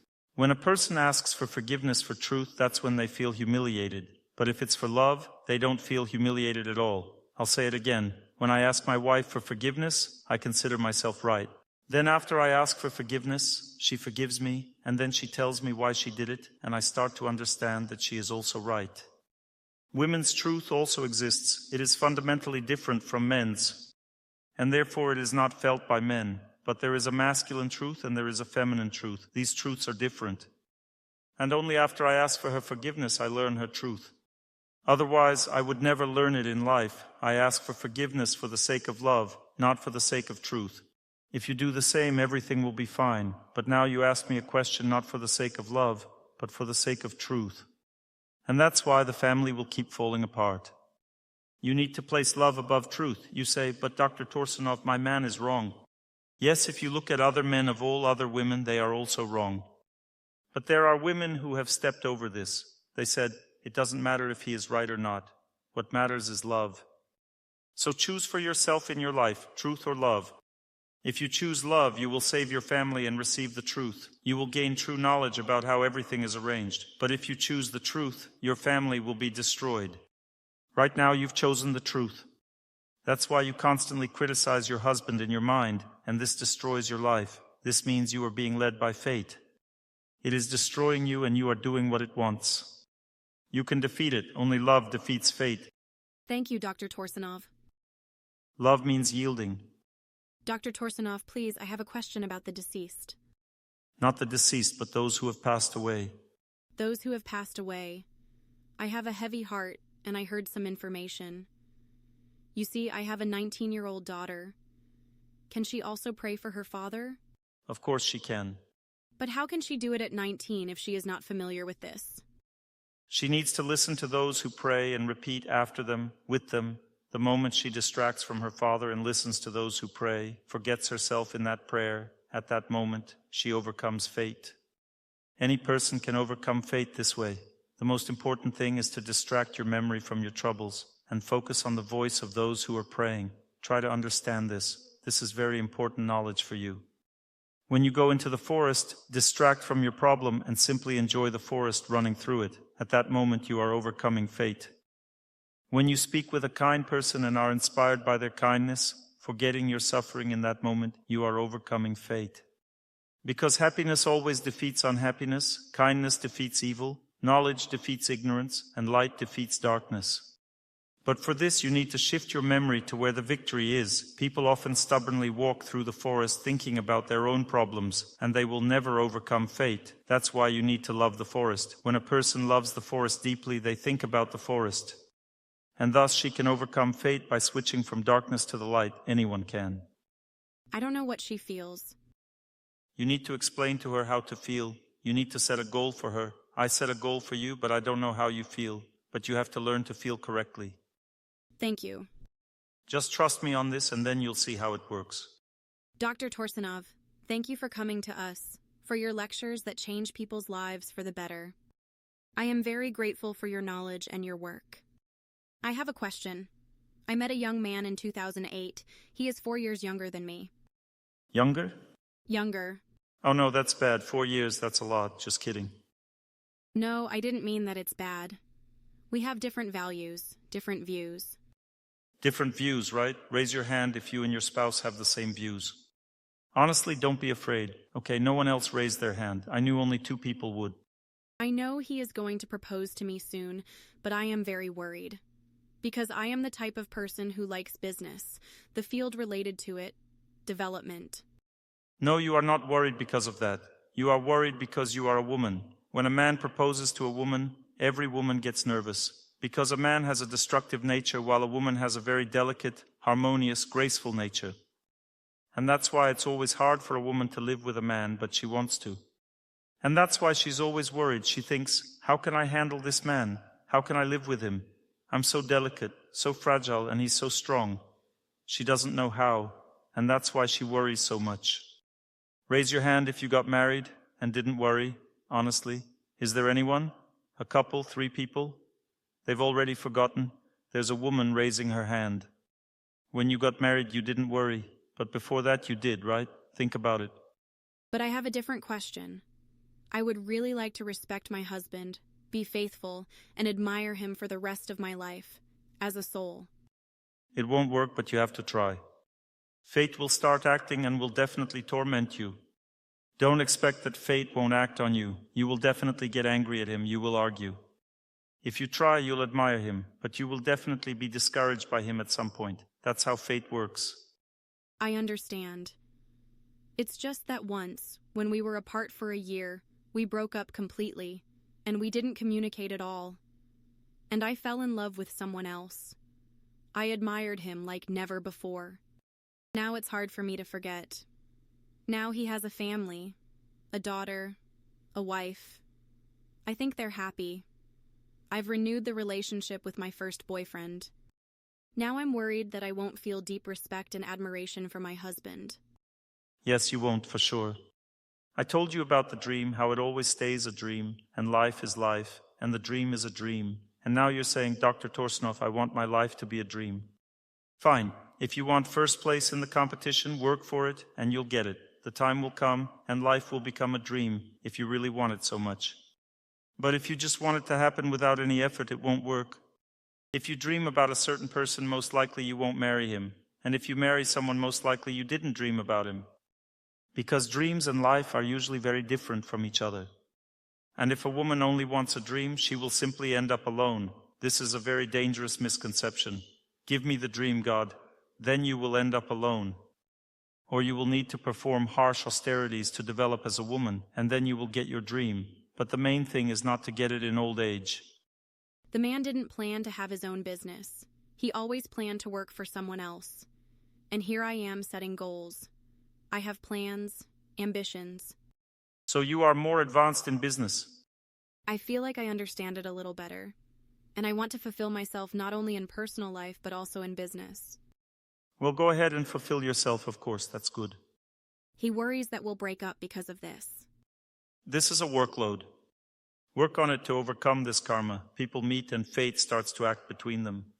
And you're surprised. Dr. Torsunov, we met and fate started acting. Yes, it started. There will definitely be difficulties. You've described the difficulty. Thank you very much. The second difficulty, you're attached to another person where your dream lives. That's the second difficulty.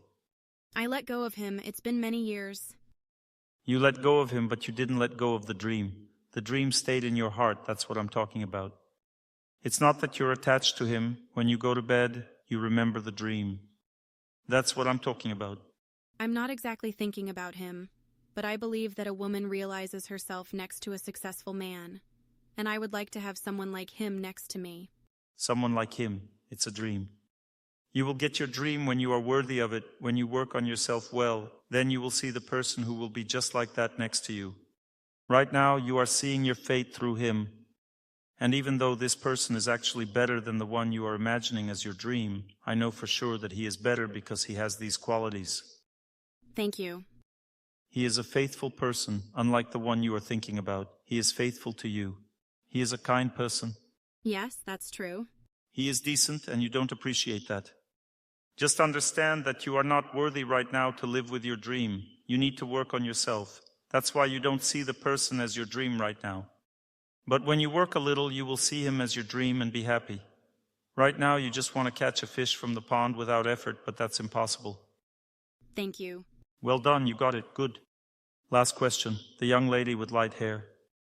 Dr. Torsunov, my parents have separated. They are over 70 now. They decided to start a new life. No, they are not starting a new life. They are just finishing their old one. And of course, our whole family is now split. It's difficult for all of us. What should we do? A bad period has come for you. There's been a split in your family. What you need is just prayer. Just pray? Yes, don't do anything else. If you pray, your mom will be the first to calm down. Your dad will calm down later, but he will too. If you pray sincerely, they might even come back together. Or they might remain living separately, but with calm, good relations. Yes, they just separated badly. I know, it's just how fate worked. They yelled, got angry, argued, hated each other. That's just fate's action. It makes people act that way. It's a lot of work, Right now, there's a crack in your heart, and you must listen to those who pray to overcome that crack in your heart. You understand? Yes, thank you. To learn more on the subject of health and healing of the body, please make sure to read my health guide, available for download on my YouTube channel or on my Instagram page. Thank you very much, and see you soon.